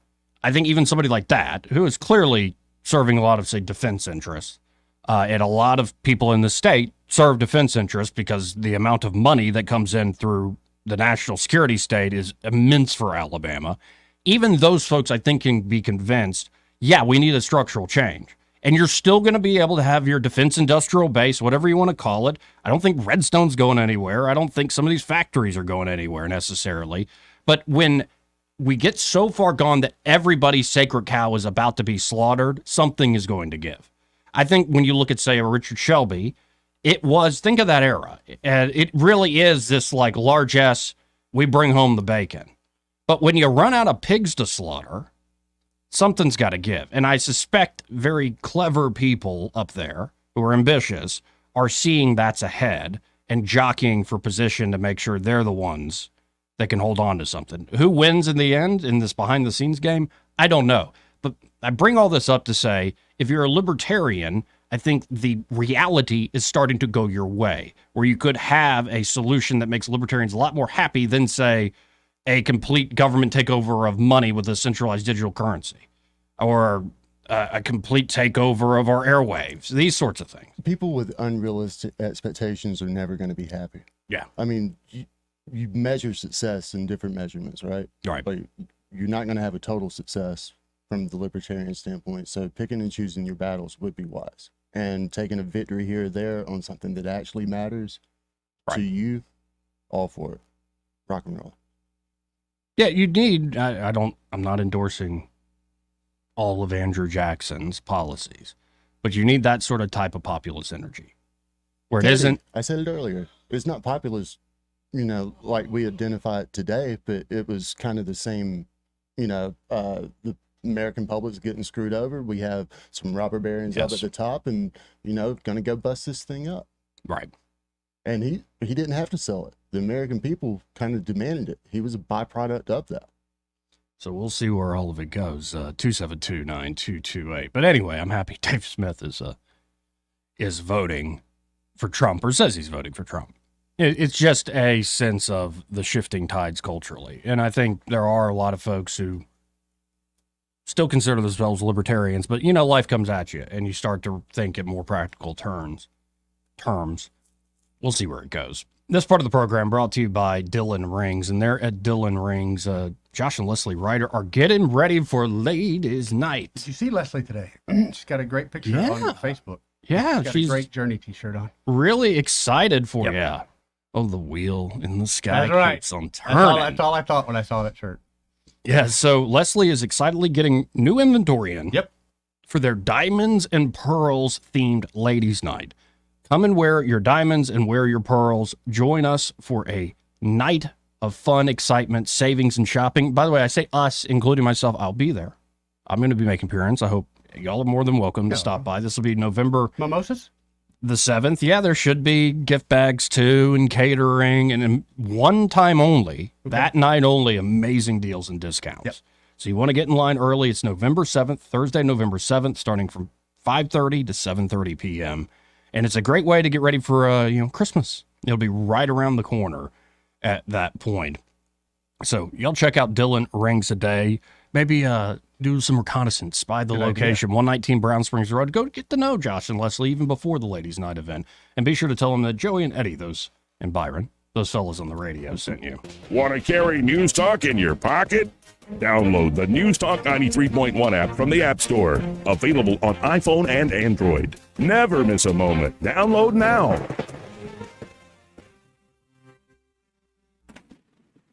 Ah, Igor, don't you just love the sound of thunder? No, Dr. Frankenstein. It's scary. But I need a lightning bolt to bring the monster to life. Actually, lightning is scary. A single strike within a mile of your home can send a tidal wave of voltage through the wires, burning out your computers, TVs, and GFCI plugs, even refrigerators and ovens. Aw, drat! Missed us again. But here's the good news. The trained technicians at Crosby Electric can install an economical whole house system to protect you from electrical surges caused by lightning, downed power lines, nearby factories, or just the recycling of your own appliances. Igor, why am I not getting a surge? Well, I have a pretty good hunch. Why, yes, Igor, and a fine hunch it is. Igor ordered whole house surge protection from Crosby Electric. So should you. Visit crosbyelectric.com or call 272-2085. Are you tired of the mainstream media's biased reporting? Do you want to stay informed on the news that really matters to you? Look no further than 1819 News. At 1819 News, we bring you the latest in Alabama news, politics, sports, culture, and more. We've assembled a team of journalists with Alabama values dedicated to the truth and the truth alone. Visit us at 1819news.com today. That's 1819news.com. Subscribe to our newsletter. Honest News, Alabama Values. This hour of news and views is brought to you by our good friends at Alabama Home Mortgage. Alabama Home Mortgage, 567-4223. Visit them on the web at myalabamahomemortgage.com. NMLS number 1586368, an equal housing lender. What's your biggest investment? More than likely, it's your home. So treat it that way when you hire a painting contractor. With PBS Painting, there are no gimmicks, no $99 specials. Just quality painting and someone who treats your home with the same respect that you do. At PBS Painting, we have been painting for years and look forward to many more years to come. With PBS Painting, the job gets prepped properly, whether it's cleaning, scraping, or priming. We always use quality products, which is a must for a quality paint job. So if you're looking for a painter that doesn't need upfront money and is on the job at all times, please give me a call. Scott Bowers and PBS Painting, 294-5122. That's PBS Painting, 294-5122. Look at some of our work on Facebook at PBS Painting Montgomery. This hour of news and views is brought to you by our good friends at Alabama Home Mortgage. Alabama Home Mortgage, 567-4223. Visit them on the web at myalabamahomemortgage.com. NMLS number 1586368. An equal housing lender. Rich Thomas Weather is brought to you by Clark Heating, Air and Plumbing. Fall is officially here, and it's time to get your system ready for the winter. Call today about the advantages of the Clark Club membership to be sure you're covered. Call 277-2125 or go to clarkcomfort.com. Better call Clark. Alabama certification number 09098. Rich Thomas Weather. Well, hi, everybody. Our long string of warm, dry days continues. Still storm-free for several days. Feeling more like August today than October, with a high temperature up to about 88. Total sunshine today, mostly clear tonight. Overnight low temperature down to about 57. High tomorrow around 87. Same thing on Saturday with more sunshine. And sunny and still dry with lots of sun on Sunday. Sunday's high up to about 84. We've got a dry, cool front that'll be moving through, but temperatures behind it are actually near normal with a high around 76 on Monday. From the Blue Water Weather Center, this is Rich Thomas. Wet Bobo with Capital Tractor. Get a Kubota RTV with a $2,000 instant rebate or 0% APR. Up to 48 months with approved credit. Get a Kubota now through December 31st, 2024. See Capital Tractor Montgomery and Brundage or KubotaUSA.com for details. News and talk without the static. The River Region's most trusted voice. News Talk 93.1 FM WACV.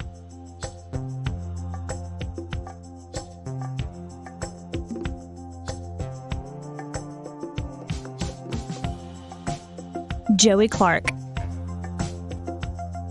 Welcome back to News and Views in the afternoon. 334-272-9228 if you want to get in on the conversation. Let's get to the phones and talk to the guy who prodded me into that lengthy rant, but I appreciate it. Hey, Patrick, how you doing?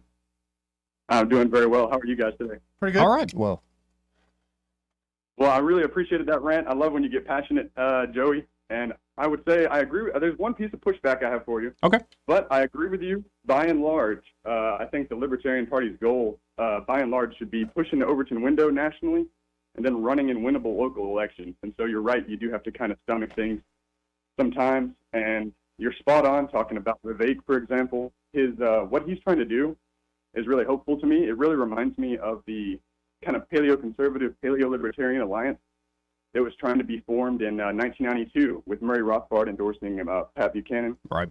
And so that makes me really hopeful. I hope the Republican Party turns out more like Vivek and less like Nikki Haley after Donald Trump. Amen. Yeah. And I think that will be somebody like Vivek and J.D. Vance maybe playing nice with one another despite the disagreements. Well, and I would hope to see that. I definitely hope it doesn't become Nikki Haley and the kind of hawks like that, for sure. And, but yeah, I think me personally, though, in Alabama's going to vote Donald Trump. I'm not really in fear of our votes, of our electoral college votes not going to the red. And so I personally always vote anti-duopoly. That's my place of pushback, I guess. I think if you live in a non-swing state, then it's important to, kind of like you said, you want to fight the system, you just vote non-duopoly, and that's the way you do that. Whether you vote for our guy, Chase Oliver, or you vote RFK or anybody else on the ballot, Jill Stein. No, and that idea makes sense. When I saw a lot of the fights breaking out as they do on Twitter, I just get this is just silly. There's all sorts of good reasons to vote all sorts of different ways and different strategies. And I find that the arguments over, there's only one right way and why to vote is like, I don't think you understand how people vote or how people operate. So, no, that makes sense to me because it is clear Trump will win the electoral votes. And if you do want to protest a bit, go with the LP. Absolutely. And I think you're right, though. Another thing that you said, just to backtrack my own conversation a little bit, is that even in the Libertarian Party, people get angry when people talk positively about Vivek sometimes. And it's like you got to stomach some of that, If you want to push the Overton window nationally, you're going to have to stomach a guy like Vivek, where he's great on a lot of the stuff. You might have a couple things you disagree with him on, but you've got to stomach people like that nationally because, like I said, it's about pushing the Overton window nationally and then running in winnable local elections. And I think I'm really glad that the LP has been shifting to where that's our strategy now, rather than actually trying to swing for the fences at the top of the ticket every time and really thinking that's where we're going to get our gains. Yeah, and don't make, put it in a phrase, don't make the perfect the enemy of the good. Take the wins you can get. Exactly. Yeah. Exactly. And just one last thing. Did you see where Tim Walz somehow thought that Liz Cheney was going to be somebody who brought in the Libertarians? What? Yeah. Oh, it sounds like funnel cake, Dad. He said, I think that Liz Cheney is going to be somebody that reaches across the aisle and brings in the independents and libertarians. And it was absolutely ridiculous, man. No, that just is bizarre to me because if they're trying to pull from anybody, like I think Chase leans culturally a little more left, like he uses language and how he presents himself. He presents himself very well on a lot of issues, but I think when you get down to it, he speaks more to somebody who might, if they had to vote for the duopoly, go with Harris. So I think if anything, the Libertarian Party is going to pull from Harris, Walz, and Walz is a knucklehead, a self-admitted knucklehead. That poor dope. Like, he's curly, man. Liz Cheney bring in Libertarians. It's remarkable. He's curly from Rich the Simmons, who he reminds me of. Right. His body style. Like, if that's true, what the heck has happened at the Cato Institute? Like, they've gotten really off the rails. Oh, yeah, for sure. You should look it up. There's articles all about it. But I appreciate you guys, man. You guys have a good day. Thanks, Patrick. 272-9228. And, you brought this up the other week, Byron, that these third parties could play spoiler in some of these battlegrounds. Yeah, I mean, I think it's foregone conclusion that she's going to lose some of those blue wall states. I mean, Trump may have won them on his own, but I think the Jill Stein in Michigan and I think Pennsylvania for certain, I think that's going to be more than enough cushion. Now, I saw a guy who we have a connection. He was on the show, friends with Jack Campbell, Brent Buchanan, who runs Signal, founder, runs Signal Polling, which is like the premier, if not one of the premier private polling firms, let's say, in the United States. These aren't like the polls that you see plastered everywhere on headlines. Signal does great work, but Brent can't give up proprietary information, but he is very insightful. And he just did a hit with Ben Shapiro. And he had a lot of great insights. His prediction is that the whole Southwest, Arizona, Nevada, done. Harris has no chance. His point of view on Georgia is, his point is they need to win the blue wall, all three. Yes. That's their only hope. And he said it's not stuff Trump people would hear. He said Pennsylvania's really a really hard nut to crack because it's a very expensive state. It's diverse in terms of all the different types of population. He said don't get too hopeful because the Democrats still have the money advantage, and it's the number of touches that you have with these voters who normally would stay home. If you can get to them enough with a ground game, with the ads. And especially at the end of the day, low information voters, you hit them with the sensationalized stuff, the Trump is Hitler stuff. That was another point he made that was just fantastic. It dovetails with point Jeff Dice, who's on the show often, and a lot of libertarians have been pointing out that we're in post-persuasion America. That at this point, especially in an election, most people are not sitting there going to be reasonably persuaded by the arguments. what this Trump is Hitler thing is trying to either demoralize a certain few folks who kind of are the respectable Republicans, or really inflame the base. It's a turnout mechanism. Yeah. It's kind of like the whole, like, I love Democrats around here. Like, every cycle's like, they're trying. The big landowners are trying to suppress your vote. And it's like, it's a great get out the vote mechanism. I love the irony of our politics. Don't let the rich people win. Right. Go vote. Right. Paid for by our rich people. Right. But does that sound right to you? Not that I'm asking you to contradict Brent Buchanan, but it seems like he has a read on this thing that isn't like over the top, but it does look hopeful for Trump. He said very tight, slight edge to Trump is his idea. I'm going to push it farther than that. Okay. I mean, I told you off the air the other day, if Trump does not win this election, I'm going to have a hard time accepting the results. Wow. I mean, and I'm not a, conspiracy theorist in that No, manner yeah. anyway. Some other things, maybe so. I'm not as confident about Nevada. Okay. And got some, insight from the legal beagles up in D.C. that they're worried about that. So interesting. Following the money and, seeing what the other actors are doing when they're gearing up for legal battles there, that tells me how they feel about it. Now, I do wonder, and there's a new poll out, 1819 News is reporting on it. I'll have to pull up the exact, I don't remember the polling firm off the top of my head, but it actually showed reasonable numbers for Caroline Dobson. Caroline Dobson, she is the Republican nominee for this brand new District 2 congressional race. She will be calling in here at the beginning of the 2 o'clock hour. Look forward to talking to her.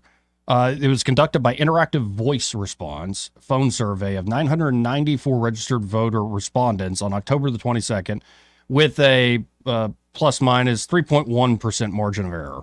Respondents were asked if the election were held today, if they would choose Dobson or Figures. Of the responses, 50% said Figures, 45.5% said Dobson, and 4.4% said they were undecided. The same survey also asked about respondents' presidential preference, finding that Vice President Harris, the Democrat nominee, has 51.7% to 46.4% edge over Donald Trump in this district, meaning Dobson is outperforming the top of the ticket. The survey coming as Election Day approaches shows a much tighter race than prior polling. Sean Cooperman put out one showing Figures having a 49 to 38% lead. It was a smaller sample size, 400 likely voters, done October 14th through the 17th. And Impact Research for SPLC and their political action fund gave Figures a 51 to 39% lead over Dobson. That was in late July, early August.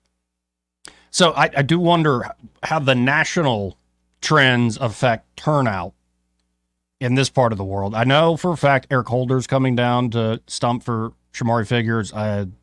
Jasmine Crockett, who got into that whole, you remember when AOC did the whole... Oh, girl, baby girl. Oh, really? Don't even play. Yeah, where Marjorie Taylor Greene and Jasmine Crockett are going back and forth. That Jasmine Crockett, she'll be here locally campaigning for Shamari Figures. But I do wonder, and I'm asked Caroline straight up, like, how much does the national trend affect the turnout in particular in this district, this brand new congressional district too? To me, I think the one factor that people aren't necessarily factoring into the turnout model specific to Mobile, Mayor Stimpson recently resigned, or not resigned. He's not going to seek re-election. He's not going to seek re-election. I think that there's probably going to be some political machines that are fully engaged in this election and turning out in order to curry favor in the mayoral election. Interesting. So I think Mobile is going to be maxed out for the Dems. Now they'll be maxed out for, the Republicans down there also, but the way that the district shapes up. It's like, what, a +4 Democrat district? 3.5, 4. Well, we'll see. We'll see. And I look forward to talking to Caroline Dobson here in about 10, 15 shopping minutes. This part of the program brought to you by Bo Goodson and the Goodson Group. And there at the Goodson Group, Bo and his team are ready to help you. Well, whether you're looking to buy or sell here in the Montgomery and surrounding areas, Bo has been working in the River Region real estate market for nearly half a century now. And it's not only helping buyers and sellers there at the Goodson Group, they can help you if you want to rent out your home. It's a great idea in this market, especially with all the turnover you have with the military bases in the area. Make that house and you don't want to sell it, but you got to move. And so turn that house you don't want to sell, but you're not going to live in, into a performing asset. The Goodson Group can help you in that regard. And the crown jewel there is the Bo Goodson Real Estate School, one of the most highly acclaimed in the state. And I think it's because of Bo's experience, how interactive the course is. And then the proof is in all the success stories, whether folks graduated from the school and became fully licensed realtors or more knowledgeable private players. So check out the Goodson Group today. You can always go to thegoodsongroup.com or give them a call at 551-0225. That's 551-0225. Bo Goodson and the Goodson Group. Great sponsor here of News and Views in the afternoon. He may not know whether he's coming or going, but whether you're going to work or coming home, Greg Budell is there. Mornings 6 till 9 and afternoons 3 till 6. Only on News Talk 93.1 FM WACV. This is your roving reporter, and today I am talking with an elk. Hey man, Mr. Elk, I was just wondering, what do elk do to take care of their money? Well, like most smart folks, we call David Erdit. You mean Alabama's most favorite asset preservationist? That's him, man. We call him up at 334-279-7431 or 205-479-0839. I see. Yes, he is our preferred money man. The money man with the money plan. You've been paying attention. Well, could you give us those numbers one more time? 334-279-7431 or 205-479-0839. And I just want to try to give you a heads up, man. Oh, what's that? I'm not an elk. Not an elk, huh? Well, then, pray tell, what are you? Knights of Columbus. I am not even going to make a comment. Well, the baby liked it. Looking for insurance, or maybe you're just not satisfied with your current carrier? How does quality coverage with local service and competitive rates sound to you? The folks at Stark Agency offer just that. Whether you need insurance for your business, car, home, or life, Stark Agency can help. As an independent insurance agency with over 20 of the top insurance carriers, Stark is sure to find the perfect match for you and your loved ones. Visit their site at starkagency.com or give them a call at 334-263-5535 for a quote today.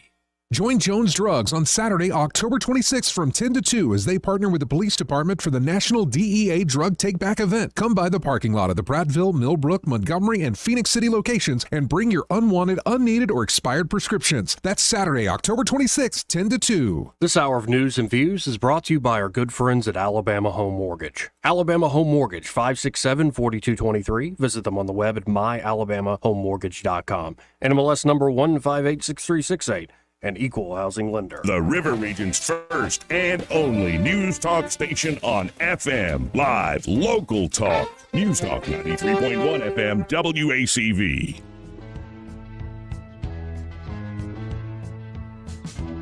Joey Clark. Welcome back. I now want to turn to, there was a big, I've called them talking points action for years, but Turning Point Action did a big rally for Trump, and not only did Tucker Carlson speak, we might have time a little later in the show to get to that, but Bobby Kennedy was there, and this was one point that's ended up being viral. Let's listen in. Said today in her post, in her speech, she said that President Trump was going to turn the U.S. military against the American public and use the public to promote his agenda. How many of you think that is true? Well, what's interesting to me is that the Biden-Harris administration has done something 2 weeks ago that has never been done in American history, which is to send exactly lethal force, to send a directive to the Pentagon, changing the law to make it legal for the U.S. military to use lethal force against American citizens on American soil.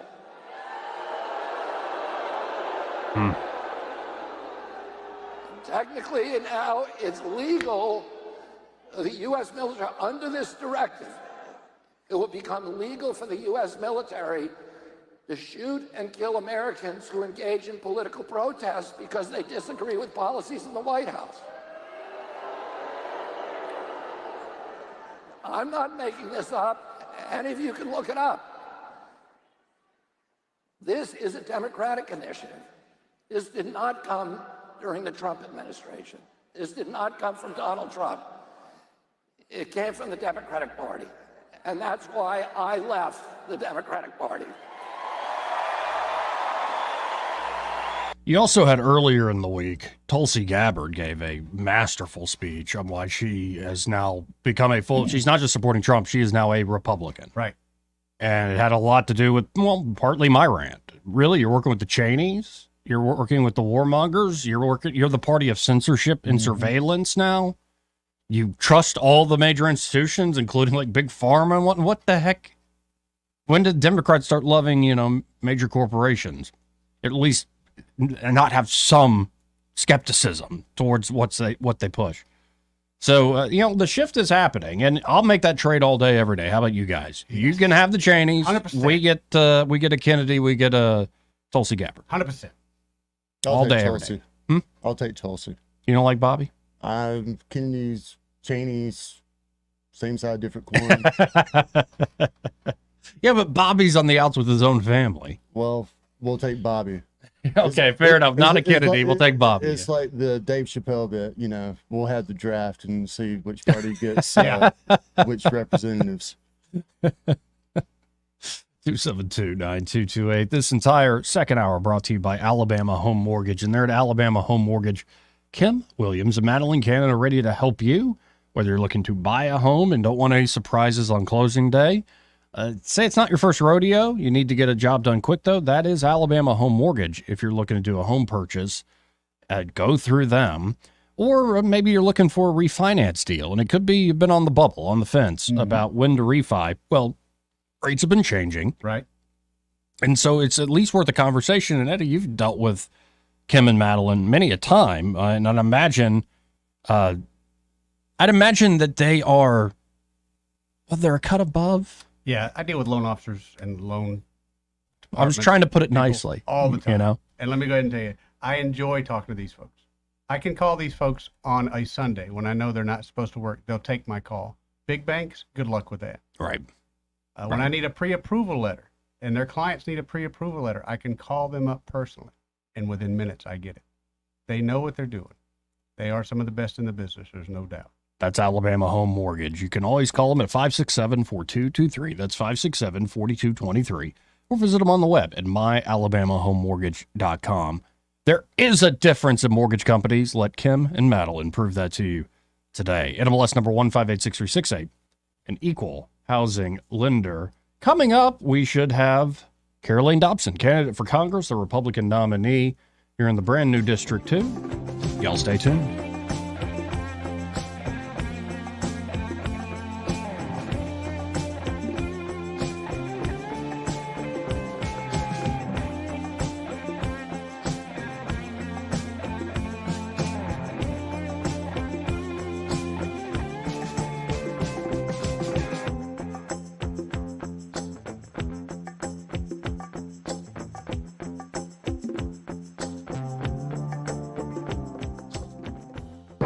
Broadcasting from the Riverside Chevrolet Master Control Center, this is WACV Cusana, News Talk 93.1 FM. When it's Chevy, it's Riverside. With SRN News, I'm Jason Walker. Both Donald Trump and Kamala Harris embracing various popular podcasts. Experts cite intriguing changes in how the candidates deal with media, seeking outlets they can target specific audiences. The growing world of podcasts offering, plenty of opportunities. Mr. Trump, meanwhile, earlier today telling the Salem Radio Network he wants people to get out and cast their ballots. He adds he's making calls on behalf of many Republican congressional candidates, and he expects them to do very well on the 5th of November. Major problems in Los Angeles. The editorials editor of the LA Times has suddenly resigned. Mario Garza says that she stepped down because the Times owner blocked the editorial board's plans to endorse Kamala Harris. This is SRN News. The socialists who want to move into the White House have a lot of plans for your money. One of them is to control the price of food, and this is just the start. Could 401ks and IRAs be next on their agenda? It might sound far-fetched, but so did price fixing just months ago. Hi, Donald Trump Jr. here. If you've spent decades building your nest egg, you can act now to stop your savings from falling into the hands of the socialists. It's why Americans are turning to gold, the ultimate safe haven in uncertain times. To see how easy it is to diversify your retirement with gold, get a free info kit from my friends at Birch Gold by texting the word prepare to 989898. Birch Gold makes it easy to roll over your 401k or IRA into gold while preserving your tax advantage status. Don't wait any longer. Protect your financial future now. Text prepare to the number 989898 for your free info kit from Birch Gold, the only gold company I trust. The Rich Thomas Weather Network, brought to you by Alabama Wholesale Lumber. Alabama Wholesale Lumber, serving the river region with the best quality building materials for decades. Contractor to do-it-yourselfer. Call Alabama Wholesale Lumber. Rich Thomas Weather. Well, hi, everybody. Our long string of warm, dry days continues. Still storm-free for several days. Feeling more like August today than October, with a high temperature up to about 88. Total sunshine today, mostly clear tonight. Overnight low temperature down to about 57. High tomorrow around 87. Same thing on Saturday with more sunshine. And sunny and still dry with lots of sun on Sunday. Sunday's high up to about 84. We've got a dry, cool front that'll be moving through, but temperatures behind it are actually near normal with a high around 76 on Monday. From the Blue Water Weather Center, this is Rich Thomas. Thank you for voting ASC Credit Union, the best credit union in the River Region 6 years in a row. As we celebrate our 70th anniversary, we are proud to be at the top of the list for the best credit union in the hearts of the communities we serve. 1819 News.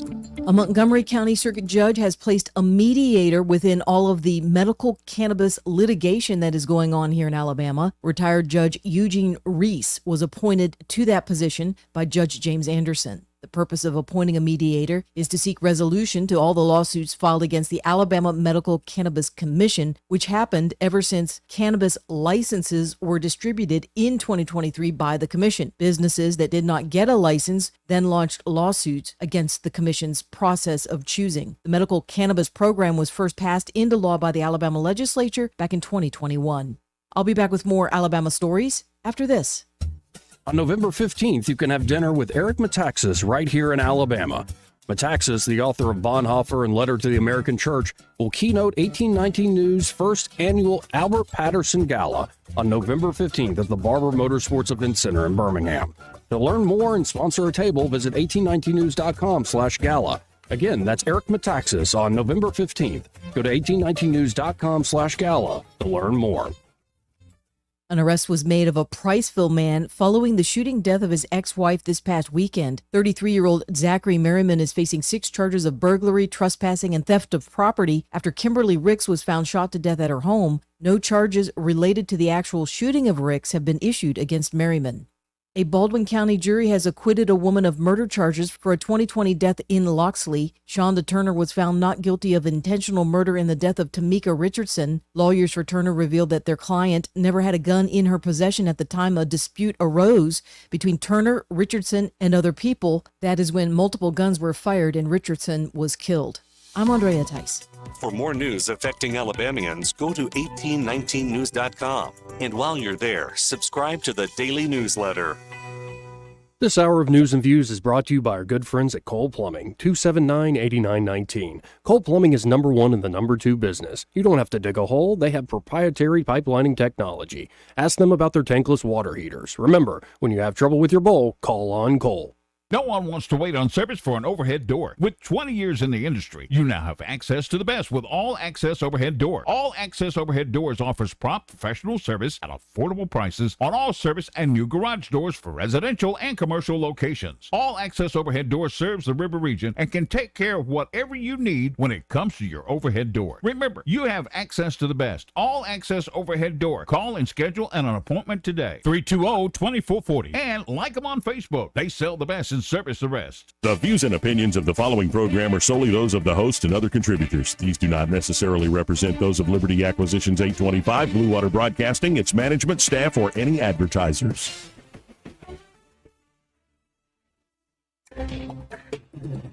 It's time for Montgomery's conversational radio show. It's news and views on News Talk 93.1 FM.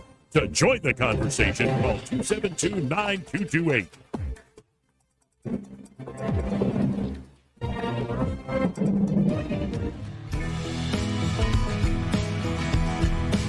Joey Clark. Welcome back to the final hour of the program. So many stories. Like, the news cycle is insane. I've got like 20 stories we haven't even touched on, all that probably deserve our attention. But we also have a local congressional race here in our area, folks. That is the brand new Alabama District 2. And joining us, she's been a guest on the show many times now, Caroline Dobson, who's the Republican nominee for that seat. Caroline, how are you this afternoon? I'm doing great, Joey. How are you? How are you, Eddie? We're doing good. Yeah, life's all right. Well, when the news is all right. Anyway, that was just a courteous question, and I always talk too much. How are you feeling about this race? Just that basic question first. We feel really great. We've got incredible momentum. So many grassroots volunteers from every corner of this district. This race is all about turnout, though. So it's just going to be, the district is a purple district. It's a swing district, so it's going to be who can get their folks to the polls. And so that's why I'm spending, every minute this last 12 days trying to make sure that we have listened to the folks in this district, because more than anything, that's what I've witnessed time and time again for too long. Folks in our rural communities, our small towns, and in our cities feel like they haven't had a voice and they want to be heard. And I want to fight to make life better for Alabama families. And in doing that, I've got to hear what the concerns are. People are really concerned about the price of gas and groceries. They're concerned about the rise in crime. And what we don't need is more of the same. And that's what my opponent promises. He wants to double down on the policies of the last 4 years, because he was part of creating those. So there's a really clear choice here, and it's just making sure that we get folks to the polls and encourage them to take time to vote on November 5th, or if they're going to be out of town, make sure they vote absentee, which last day to mail in a ballot is October 29th. Last day to vote absentee in person is October 31st. Now, I know y'all had a little bit of a debate there a couple weeks back. Was there anything that surprised you? Because you already hit some of the issues, but things where you're like, really, they're still backing that? Like, how are people buying this still? Oh, a lot of things. And more than anything, it's just distractions. Because those on the left, the radical left, like my opponent, they don't have any solutions because they helped create these problems. So we're still hearing my opponent in the last debate, trying to minimize the border crisis, say that most of the non-citizens that are here in the U.S. are people on expired visas. We know for a fact that 8 to 10 million non-citizens have come across our southern border in the past 4 years. ICE provided data just a few weeks ago showing that about over 660,000 of those had known criminal histories. 13,000 of that 660,000 had known murder histories. This is a real problem, and it's impacting every community in this country.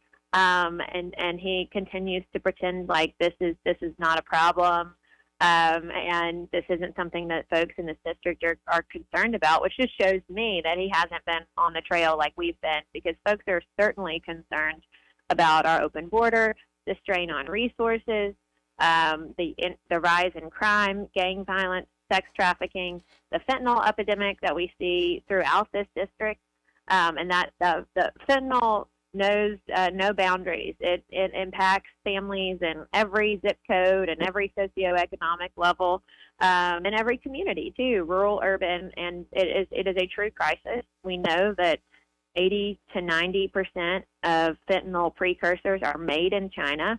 They cannot legally be imported to the U.S., so the way they're getting here is across our open southern border. And we can put a stop to that.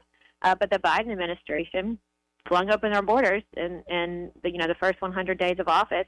My opponent was part of that transition team that made that decision that's had a detrimental impact on Alabama's economy, and again has created tragedies for many Alabama families in this district. Well, in particular on the border, but so many of these issues, you could throw inflation into this basket too. I was ranting a little bit earlier, something I often say, that they break your leg and then provide you a crutch and then act like they've done you a great service. And look, the Republicans don't want to give you, no, the Republicans, I think, want to actually set your leg, make sure you're whole. I just find this idea that they're the ones, the Harris, say a future Harris administration and a Democratic Party would be the ones to secure the border is just an astounding claim for them to make. Oh yes, no, and the people of Alabama, the people of America, it's an insult to their intelligence, and they're not buying it. They also want my opponent wants to argue that it's the Republicans' fault because we didn't agree to their bill that they proposed that would still allow thousands to come across our southern border on a daily basis.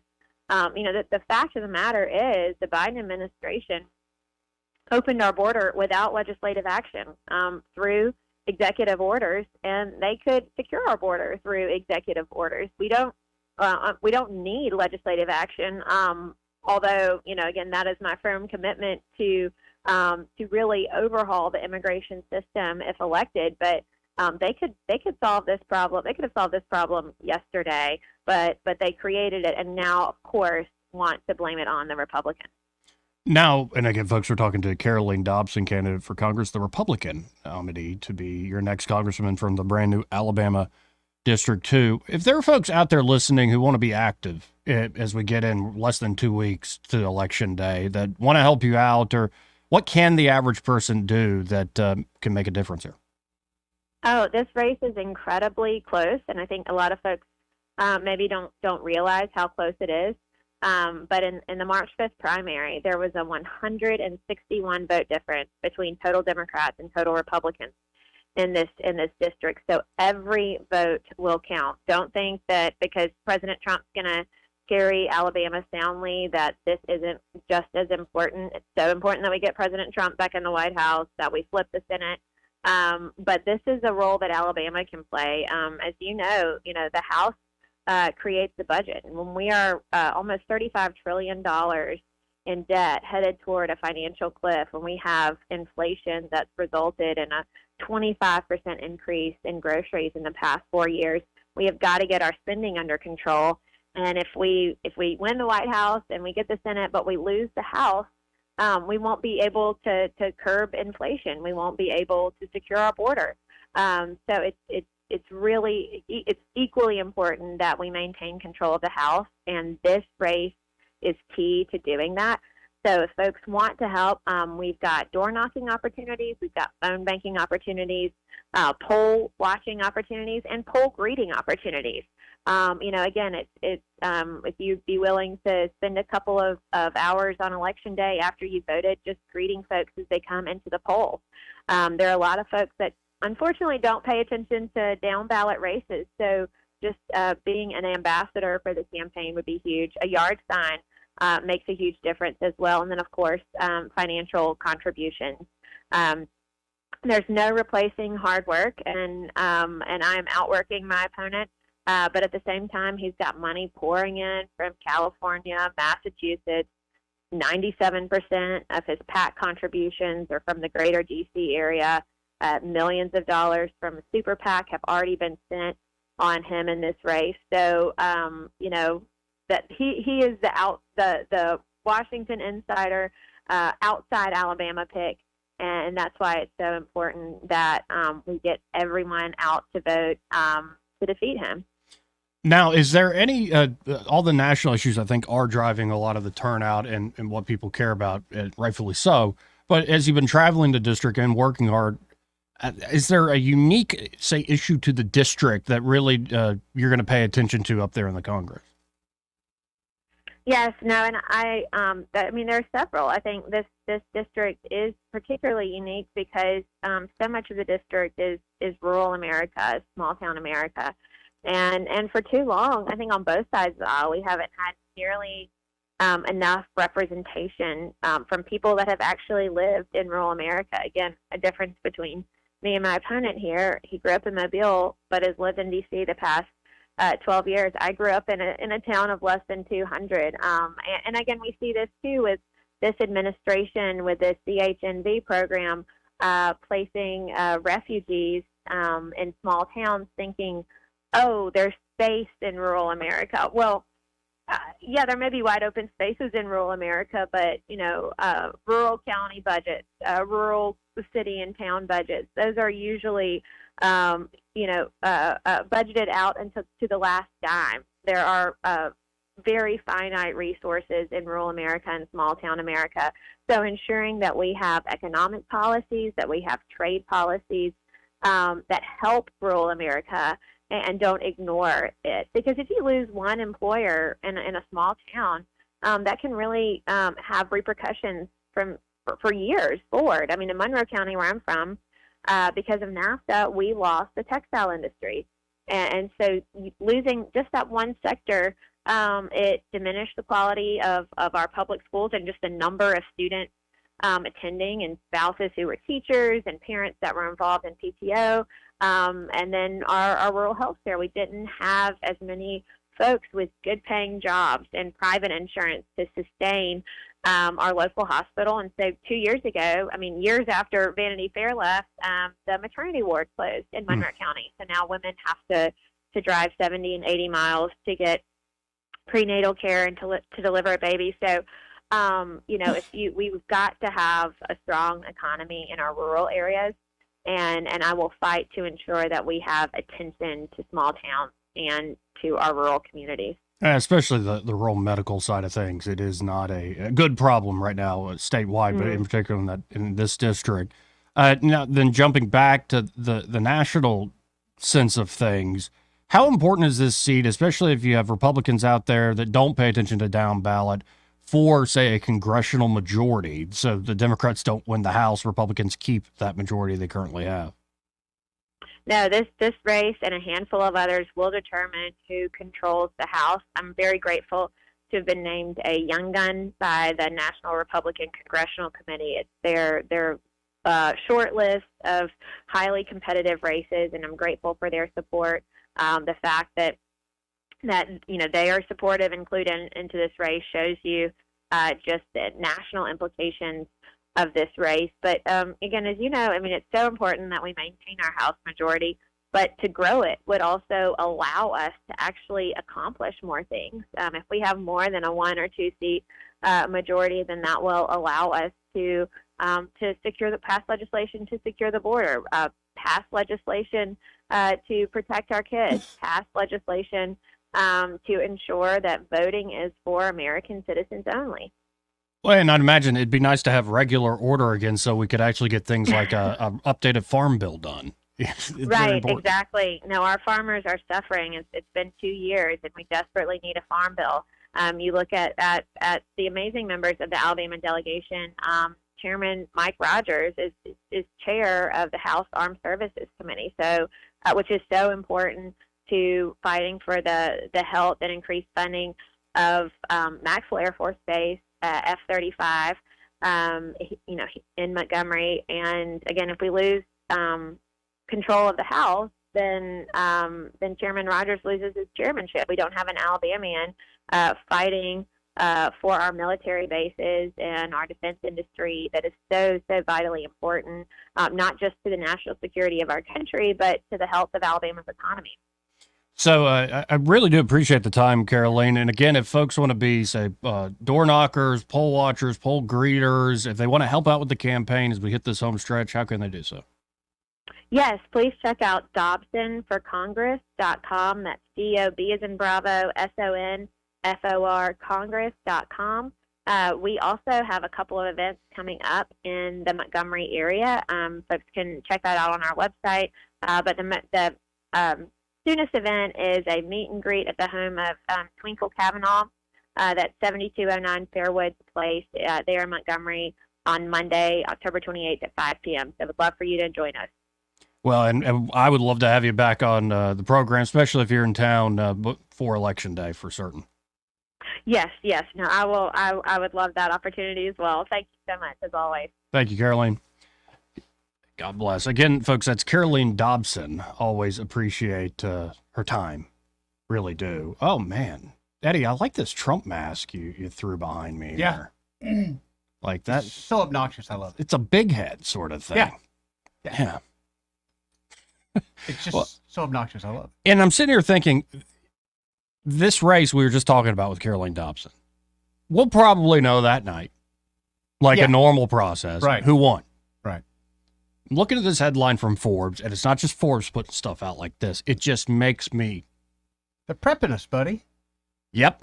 That's what it is. Here's the headline. These key swing states don't count mail ballots in advance. Results may take days. Why not? You have them. Yeah. You have them.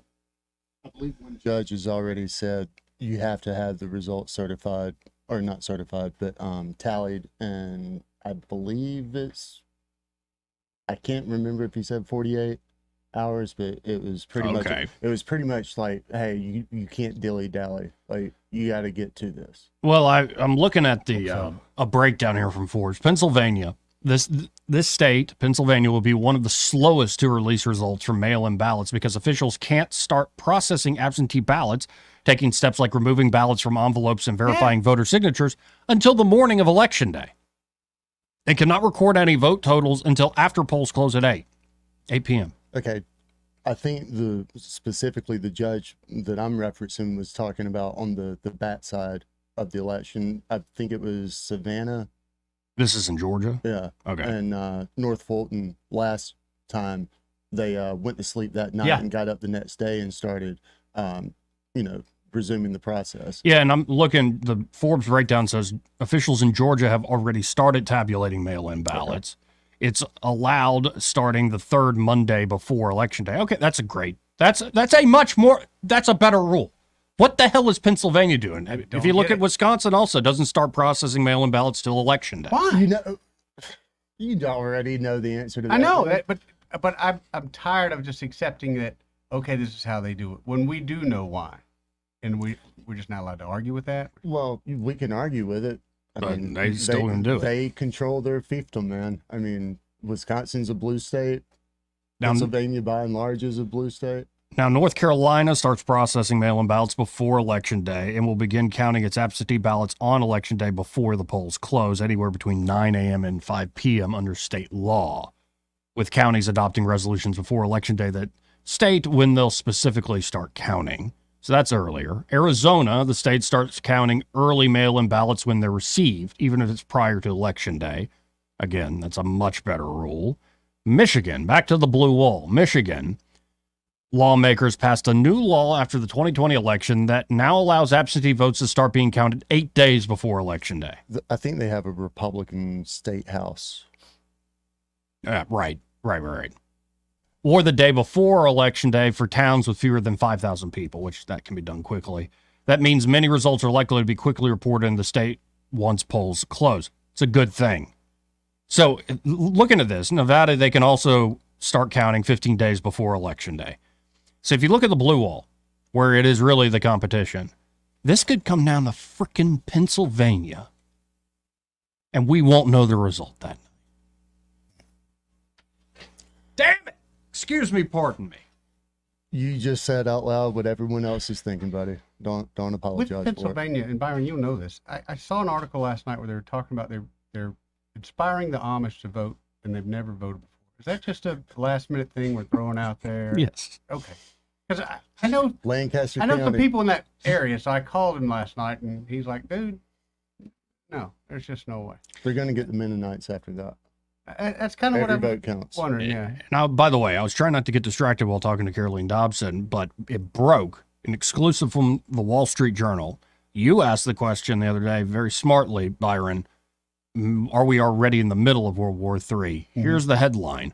Russia provided targeting data for Houthi assault on global shipping. Yeah, and there you go. There's some folks like, well, what a shock. No, it's not a shock. But, again, this is being put out at the Wall Street Journal for a reason. Mm-hmm. Daggum. We're already in it. I mean, I hate to tell everyone. Hate to be the bearer of bad news. So it means that's going to complicate. Clearly, the Russians are working with Iran, and that complicates any sort of thing. I mean, I'm shocked. Right. No, anybody's been watching this for a while. That's how it works. But just to see it being put out there, there's a reason this is being put out today. Yeah.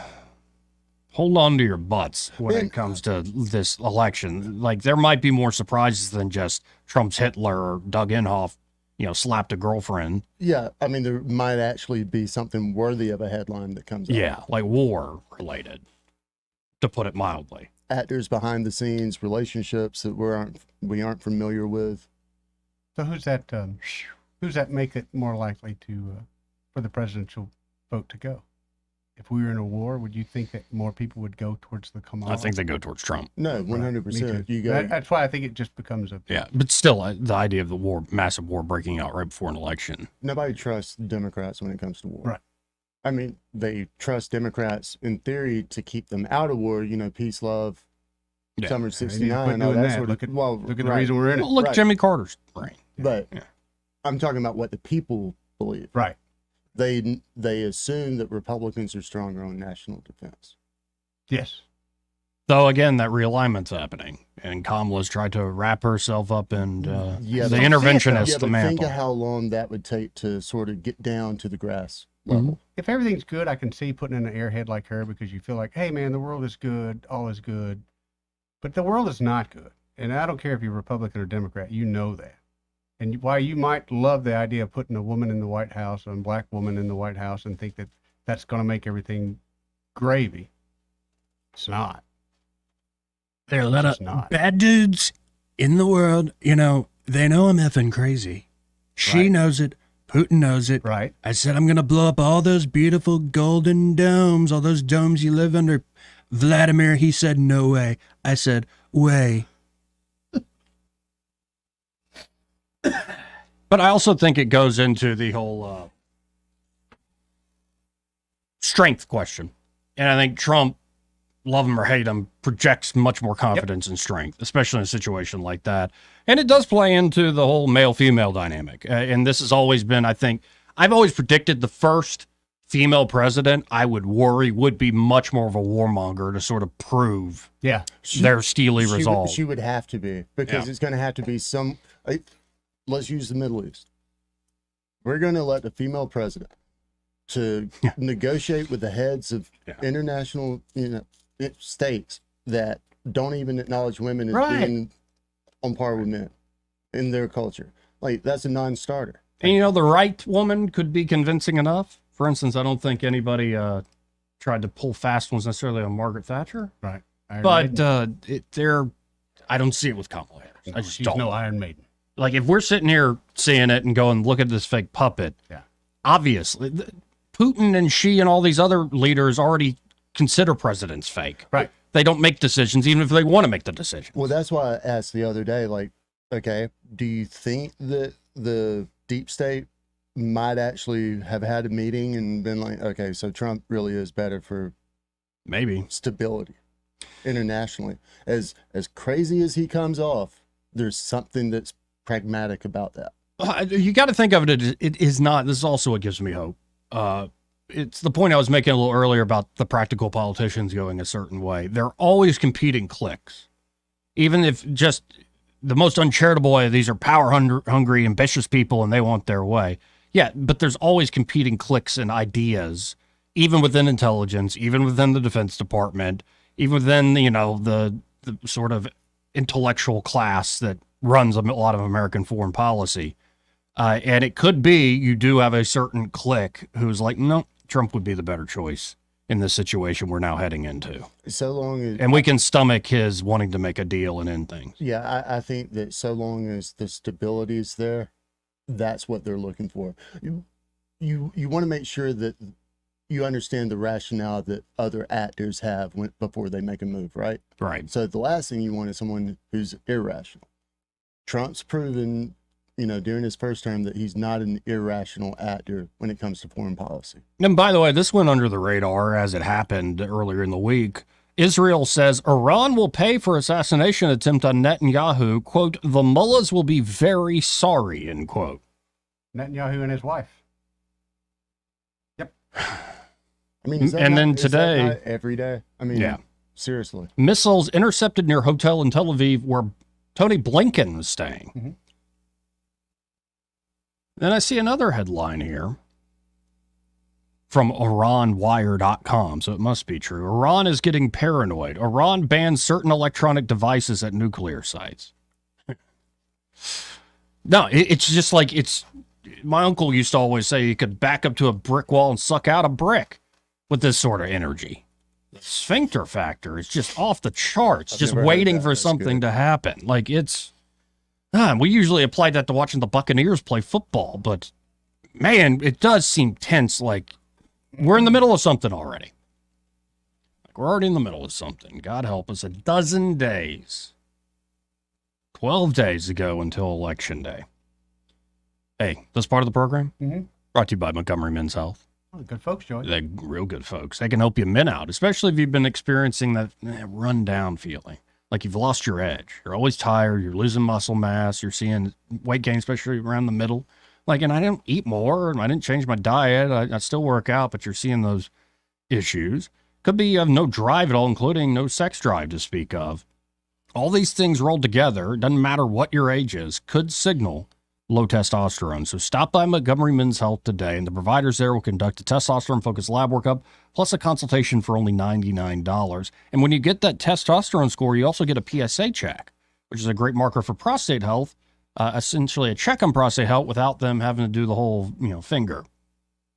And the providers there, if you do have low T, have treatments that truly can change lives. Men, after these treatments, usually experience higher energy, better gains in the gym. Brother. Better mental clarity, improved sleep patterns, a faster metabolism. You usually even notice an increased libido. And you can actually book the same day that you call. That number, 440-3663. That's 440-3663. Or go to MontgomeryMen'sHealth.com to book your appointment today. Want to carry News Talk in your pocket? Download the News Talk 93.1 app from the App Store. Available on iPhone and Android. Never miss a moment. Download now. For 65 years, Guardian Credit Union has been your trusted financial partner. And now we're proud to extend that trust further by introducing Guardian Insurance Services. Whether protecting your home, car, or even your business, we've got the coverage that fits your needs. Our team is here to guide you every step of the way with the personalized service you know and love. Call 334-819-7555 for a free quote today. Guardian Insurance Services, building on 65 years of trust, now safeguarding your future. For too long, Alabama's statewide news companies have shamed us for our conservative Christian values. Alabama deserves a news company that cherishes our culture, a company that isn't bought and paid for by the powers that be. 1819 News is that company. Run by Alabamians for Alabamians, 1819 News celebrates what is good and beautiful about our state, while exposing those who work against our values in secret. Just go to 1819news.com to learn more. Subscribe to our newsletter. That's 1819news.com. This is your roving reporter, and today I am talking with an elk. Hey man, Mr. Elk, I was just wondering, what do elk do to take care of their money? Well, like most smart folks, we call David Ernest. You mean Alabama's most favorite asset preservationist? That's him, man. We call him up at 334-279-7431 or 205-479-0839. I see. Yes, he is our preferred money man. The money man with the money plan. You've been paying attention. Well, could you give us those numbers one more time? 334-279-7431 or 205-479-0839. And I just want to try to give you a heads up, man. Oh, what's that? I'm not an elk. Not an elk, huh? Well, then, pray tell, what are you? Knights of Columbus. I am not even going to make a comment. Well, the baby liked it. This hour of news and views is brought to you by our good friends at Cole Plumbing, 279-8919. Cole Plumbing is number one in the number two business. You don't have to dig a hole. They have proprietary pipelining technology. Ask them about their tankless water heaters. Remember, when you have trouble with your bowl, call on Cole.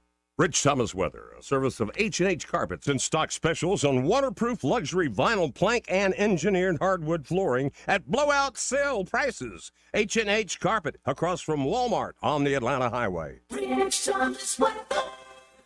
Well, hi, everybody. Not only are the days well above normal for this time of the year, but so are the nights. In fact, with mostly clear skies, I've got us around 57 for the overnight low temperature tonight. We're looking for upper 80s. I've got us around 87 Friday, 87 Saturday. More sunshine, still dry right on through the weekend. We need some raindrops. Even Sunday with plenty of sun, we'll be up to about 84 for a high temperature.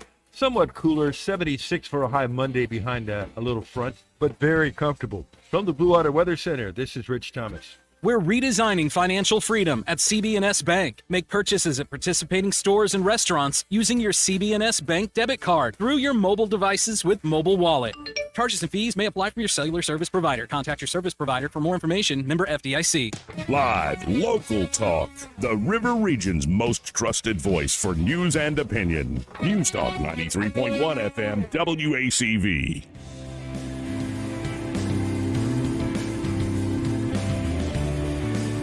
Joey Clark. Welcome back. The news and views in the afternoon. 272-9228 if you want to get on the conversation. What's up? Nothing. I almost had a brain fart. Now, Fox is talking about them legalizing marijuana on the ballot in some states. I think Florida's one of them. Yeah, I guess that could happen in Florida. I think there's a mood to change it. Not here in Alabama. And the numbers in Florida represent 66 pro, 60% no. It's going to be tight. Now, the math don't add up on that, but that's... I was going to say, it sounds like somebody was using some of that product before they... I saw that earlier. I just started giggling. And okay. But I think, it's Florida. Would it surprise you either way? Oh, well, it's 60%. For medical. Yeah, 66 for legal. I think medical is already there, though. I thought medical was already in Florida. So it's Florida. Florida, man. Yeah, it doesn't surprise me. Mark Cumby on the stream asking, where's the big announcement that is supposedly going to sink the Harris campaign? I don't know. That's what you get for trusting George Santos may live forever. I was going to say, hold on now. Yeah, maybe it's still early. But you know not to quite listen. Yeah, maybe it's still early. And Jennifer Williams says Dems have extended their lead in the number of votes cast in Pennsylvania by plus 365,000. In Michigan, their lead is 200,000 plus. Wisconsin, 100,000 plus. Even with the early vote being overwhelmingly people age 60 plus. I would just want to know your source on that, Jennifer. Could be true. But I just want to know the source. Patrick says, thanks for having me. As always, Joey, if you don't end up taking calls while Carolina's on, I'm sorry, I just saw this, Patrick. To name the Republican that's most inspiring to her or most influential. I think I've asked her about that stuff before. I think she said something about Senator Britt. I thought so. Yeah. She brought up Katie. I thought so. 272-9228. Oh, and I, mentioned earlier that RFK Jr. just didn't mention just the whole, executive order, DOD order, military can shoot Americans. Yeah. He also brought up Bill Gates, and the crowd went wild when he did this. Let's listen to it. Article from the New York Times that Bill Gates had just donated $50 million to Kamala Harris's campaign.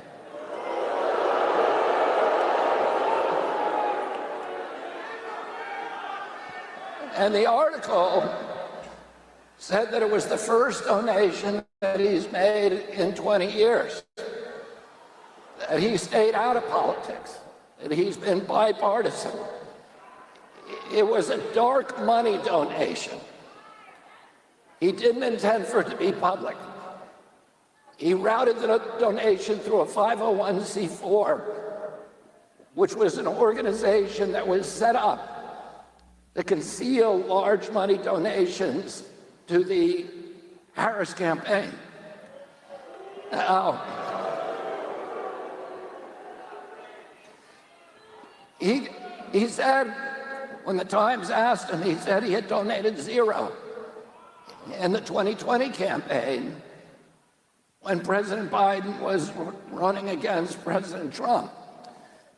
And he said this campaign is different than any other. And so he felt the need to do this. Now, do you think Bill Gates made that donation out of a patriotic impulse? No! Do you think he made it out of a humanitarian impulse? By the way, folks, this is in Duluth, Georgia, I believe. Do you think he made it because he wants global health? Or because he wants to make America healthy again? Well, there was something else, another article about Bill Gates that came out today that said he's just been indicted.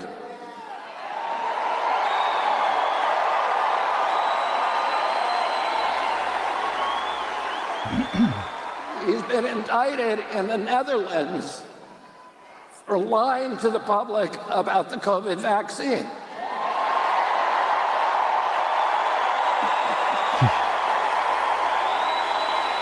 Crowd is eating that up. And he's going to have to go to trial. You think that he wants to go to trial here in the United States of America? You think maybe that's one of the reasons he chose to give $50 million to Kamala Harris?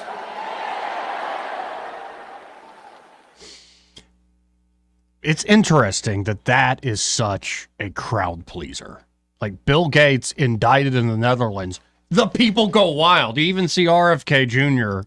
go, okay. But wasn't he the main boogeyman during COVID? Oh, yeah. And it is a lawsuit. A Netherlands court ruled last week that Bill Gates can stand trial in the Netherlands in a case involving 7 people injured by the COVID-19 vaccines. Other defendants include the CEO of Pfizer and the Dutch state itself. I got a feeling he ain't afraid of too many courtrooms. Yeah. Yeah, when you got that much money. That tends to be, it does seem like a battle of the billionaires. And not the fun kind like at WrestleMania. There's an what did Trump say? I'm trying to think. What did Trump say? He was on with The Undertaker. Oh, that's right. Yeah, and it goes, and we did the battle of the billionaires. He had a strong guy. I had a strong guy. And, well, the loser had to have his head shaved. And I said, no way you're shaving my head. No way you're shaving my head. Man, I like this Trump mask. Comes in handy, doesn't it? Yeah, it's nice. But no, it seems like Mark Cuban, Elon Musk, Bill Gates, Reid Hoffman, a bunch of names we probably don't know too. You feeling left out? No, it's what I was ranting about yesterday. And people roll their eyes when you bring up the elites, and it's like, again, grow up, Peter Pan. Like, this is how the world works. Chocula.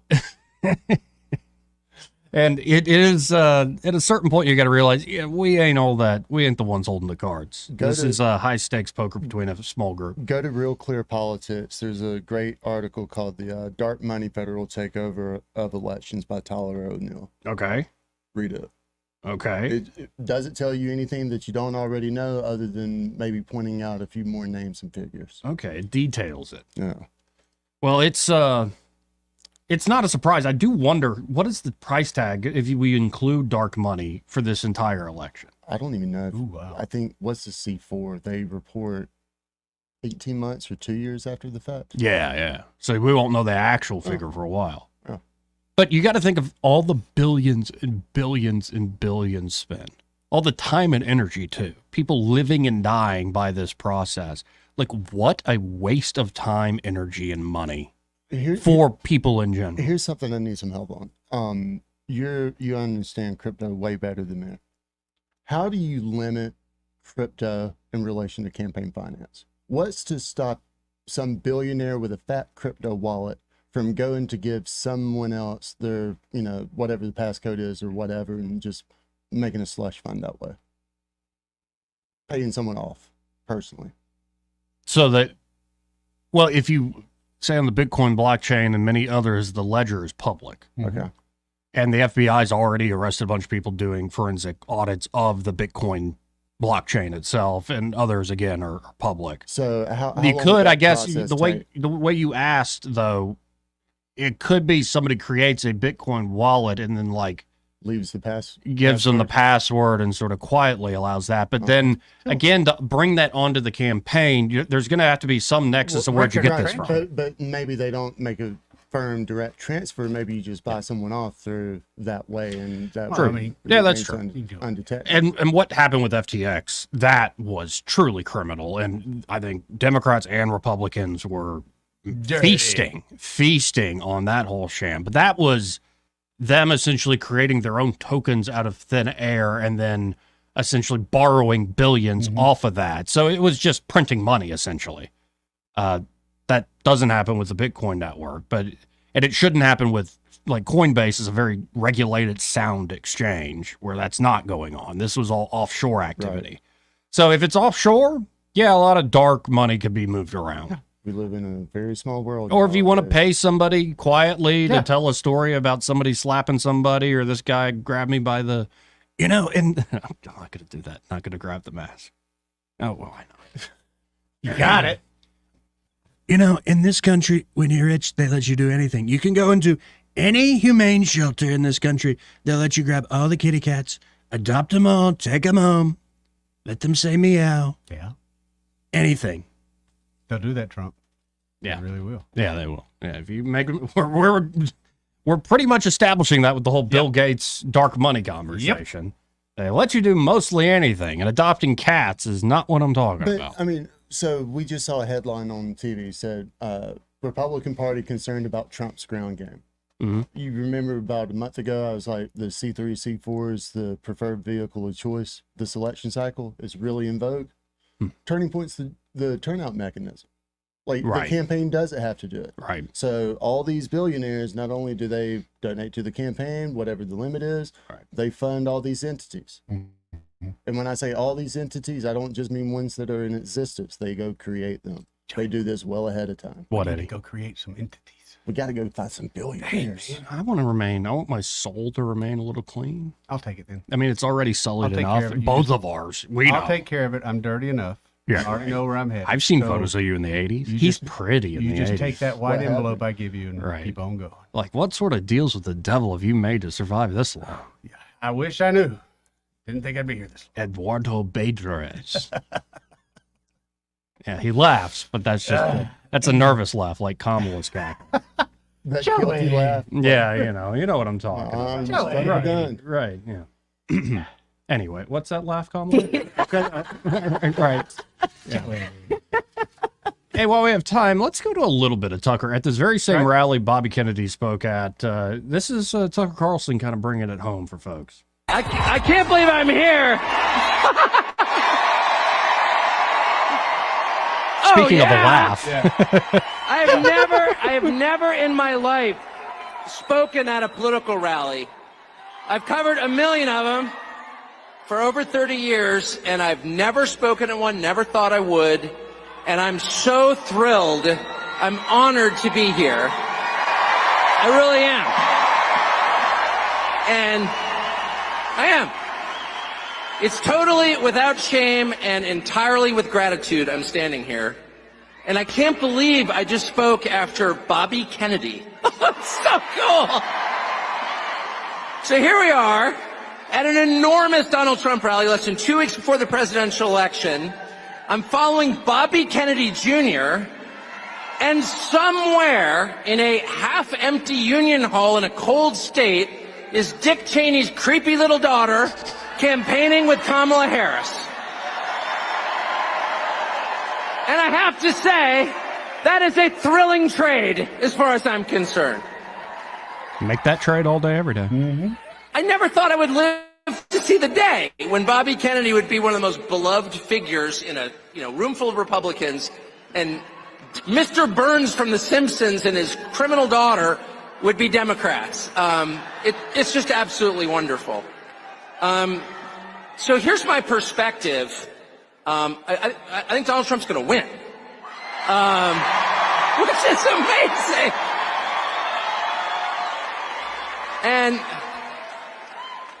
That's why I'm here. I'm not here because he's going to win. I'm here because I'm so thrilled by what I've watched over the past 9 years. This is the end of a redemption arc.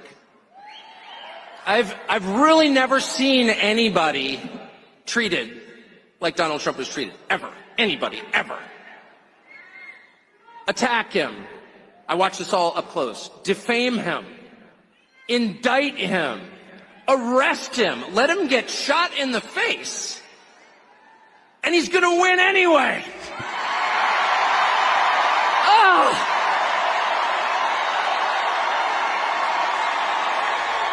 It is a triumph. It's a triumph. The phrase triumph of the human spirit has been turned into a cliche by the people who write movie posters, but it doesn't make it any less real. Donald Trump's victory will be a triumph of the human spirit. It will be a triumph of Americans over the machine that seeks to oppress them. It'll be a middle finger wagging in the face of the worst people in the English-speaking world who are our leaders. It will be a moral victory the size of which I never thought I would live to see. And it's essential. It is so important that that happens. Just a taste, because it's about an 18-minute speech. Gave you about 3 minutes of it. I like Tucker to kind of pick up the mantle. I was about to ask you that. That guy, if he wants to run for office, He does. He does? Uh-huh. he is going to have a lot of juice. He wanted to run last time. This time. Man, he's one of the better, like, just that 3 minutes of that speech, the way he just laid it out, plain language. The media train. Naturally. Yeah. And he's a remarkable writer. People forget how good he is with words. He's authentic as well. Mm-hmm. Interesting. I just wanted to share that little bit. You can watch the other 15 minutes. Just, you know where to find Tucker Carlson. We got to hit this break first, though. Again, this part of the program brought to you by Josh and Leslie Ryder there at Dylan Rings. Again, go to their Facebook or Instagram page, and you can see Leslie's smiling face, rocking that Journey shirt, or any way you want it. That's the way you need it.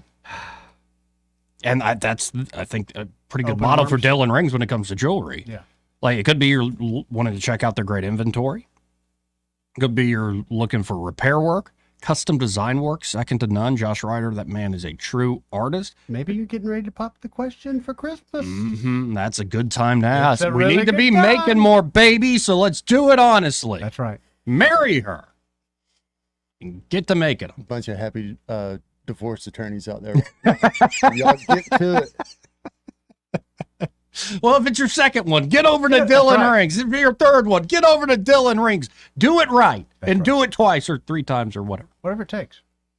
And of course, they can do things like spa treatments, appraisals, or they're buying gold like crazy right now. That's right. Who's not?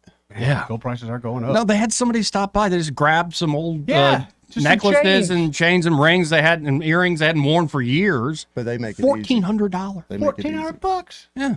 Just had it laying around. So y'all check out Dylan Rings today. Again, you can always go to Dylan Rings on Facebook or Instagram or go to DylanRings.com. That's DYLAN rings.com. But I really encourage you to stop by 119 Brown Springs Road here in Montgomery, just off of Atlanta Highway. And be sure to tell them that, well, those fellas on the radio, Joey, Eddie, and Byron, sent you. He may not know whether he's coming or going, but whether you're going to work or coming home, Greg Budell is there. Mornings, 6 till 9, and afternoons, 3 till 6. Only on News Talk 93.1 FM, WACV. Hey, this is Ray Bowles of Probable Carpet. And since we've been advertising on Blue Water, our sales have increased dramatically. Blue Water has a large listening audience that is very faithful to their advertisers, and we greatly appreciate that. If you're thinking about advertising for your business, I would highly recommend Blue Water.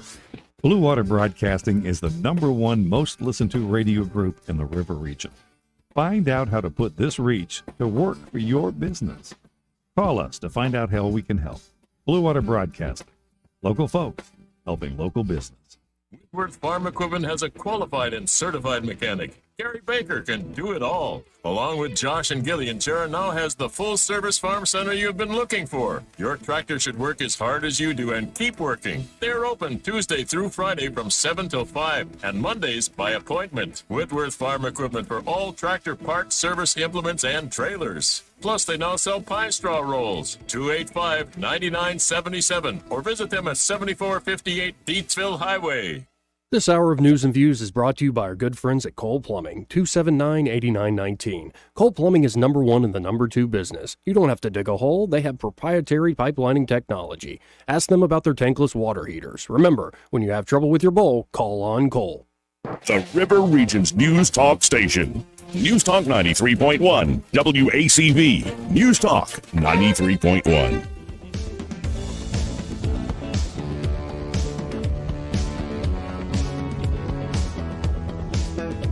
Joey Clark. You know, it just hit me, gentlemen. I also have to say that I love, because you heard me get angry, get triggered yesterday, right, Eddie? Oh, yeah.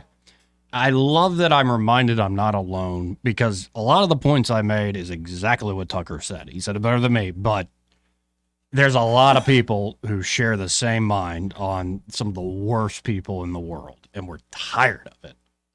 Love hearing that. Listen, I think we have more in common than we have separating us, and that's even across Democrat and Republican. Amen. Like, we're Americans first and everything else second. Let's go to Ray Bowles from Prattville Carpet. Hey, Ray, how you doing? I'm doing good. How you doing? All right, I'm seeing your friend Mark here right across the desk from me in the studio. He's been our silent partner today. Mark, I'm glad to hear you in there. I'm sure you're having a good time. We're going to have to get him a referee jersey. No doubt. Y'all having a better time than me. I'm fighting my way through Atlanta traffic with my beautiful ride or die. Oh, man, I hate you in Atlanta You're traffic. not saying a word trying to help me sell floors. But I don't know, Eddie, does your wife drive when you go on a trip? Not if I'm in the car. Yeah, in the passenger seat. We did I have a passenger princess. Yes, I mean, she is absolutely that. Like one year we went to Seattle and drove Highway 1 for spring break all the way down to, what was that in? San Francisco. Oh. Go to sign up for the car, and they said it'll be an extra $20 a day for her to drive. He said, that's ridiculous, it storms off. Yeah. Like there was even a chance of that happening to begin with. I'm like, but baby, we had 7 days of driving. Oh, you do. So she got me on that one. Yep. Yeah. But hey, don't forget, if you need a floor, we still sell flooring. Private Carpet, 285-8117. We should be back in the office tomorrow around noon, I would think. So, but I still got my whole staff there. So if you need a floor, they'll come out, give you a free estimate. Next thing you know, you got a floor down. And when you call 285-8117, be sure to tell them you heard right on the radio with Joey and Eddie. Hey, Mark, have a good day. All right. See you, Ray. Well, we got a little time. Sam, how are you? What up, Sammy? Hey, yeah, good afternoon, guys. No, I've been enjoying the show, busy. But the one thing I kept thinking of while I was listening to the updates was that, remember when we elected Kay Ivey, our good mayor, that part of the deal was that we wanted peace and quiet. I'm all for stability and whatnot. Stability. Like real leadership's going to be needed here. Man, it thinks if things start to break loose, wouldn't it be a good idea maybe around inaugural time, marshals, National Guard, maybe, just be get ready like a hurricane coming. I'm just throwing that out there. So, we'll see. That's all I had, guys. Just, well, thanks, better man. ready than not. All right, Sammy. That was a little serious thing. Yeah, I know. Just leave that out. I appreciate it. it. It may not be as bad here in Bama because of our good citizenry we have, but over in Georgia and maybe some other places, a little metropolitan, they might want to bring out the guard. Yeah. We're all hoping for the best, but crazy season isn't over Prepare yet. for the worst. Yep. Appreciate it, Sam. That's all I got, man. It's just See you, me and Sammy. my dog. Bye, y'all. You Hey, dirty dog. Forgot to say it early on. Happy birthday, Pam Edwards. I hope you're still listening. Oh, happy birthday, One of Pam. the greatest people on the earth, man. Yes, she is. Absolutely love her to death. And that pretty daughter. Oh, she's got a great family, period. Yeah. Happy birthday, Pam. Well, on that wholesome note, let's get out of here. Happy hour with Greg Vidal. He's next. Broadcasting from the Riverside Chevrolet Master Control Center, this is WACV Cusana, News Talk 93.1 FM. When it's Chevy, it's Riverside. With SRN News, I'm Jason Walker. Both Donald Trump and Kamala Harris embracing various popular podcasts. Experts cite intriguing changes in how the candidates deal with media, seeking outlets where they can target their specific audiences. Donald Trump, meanwhile, earlier today telling the Salem Radio Network he wants people to get out and cast their ballots.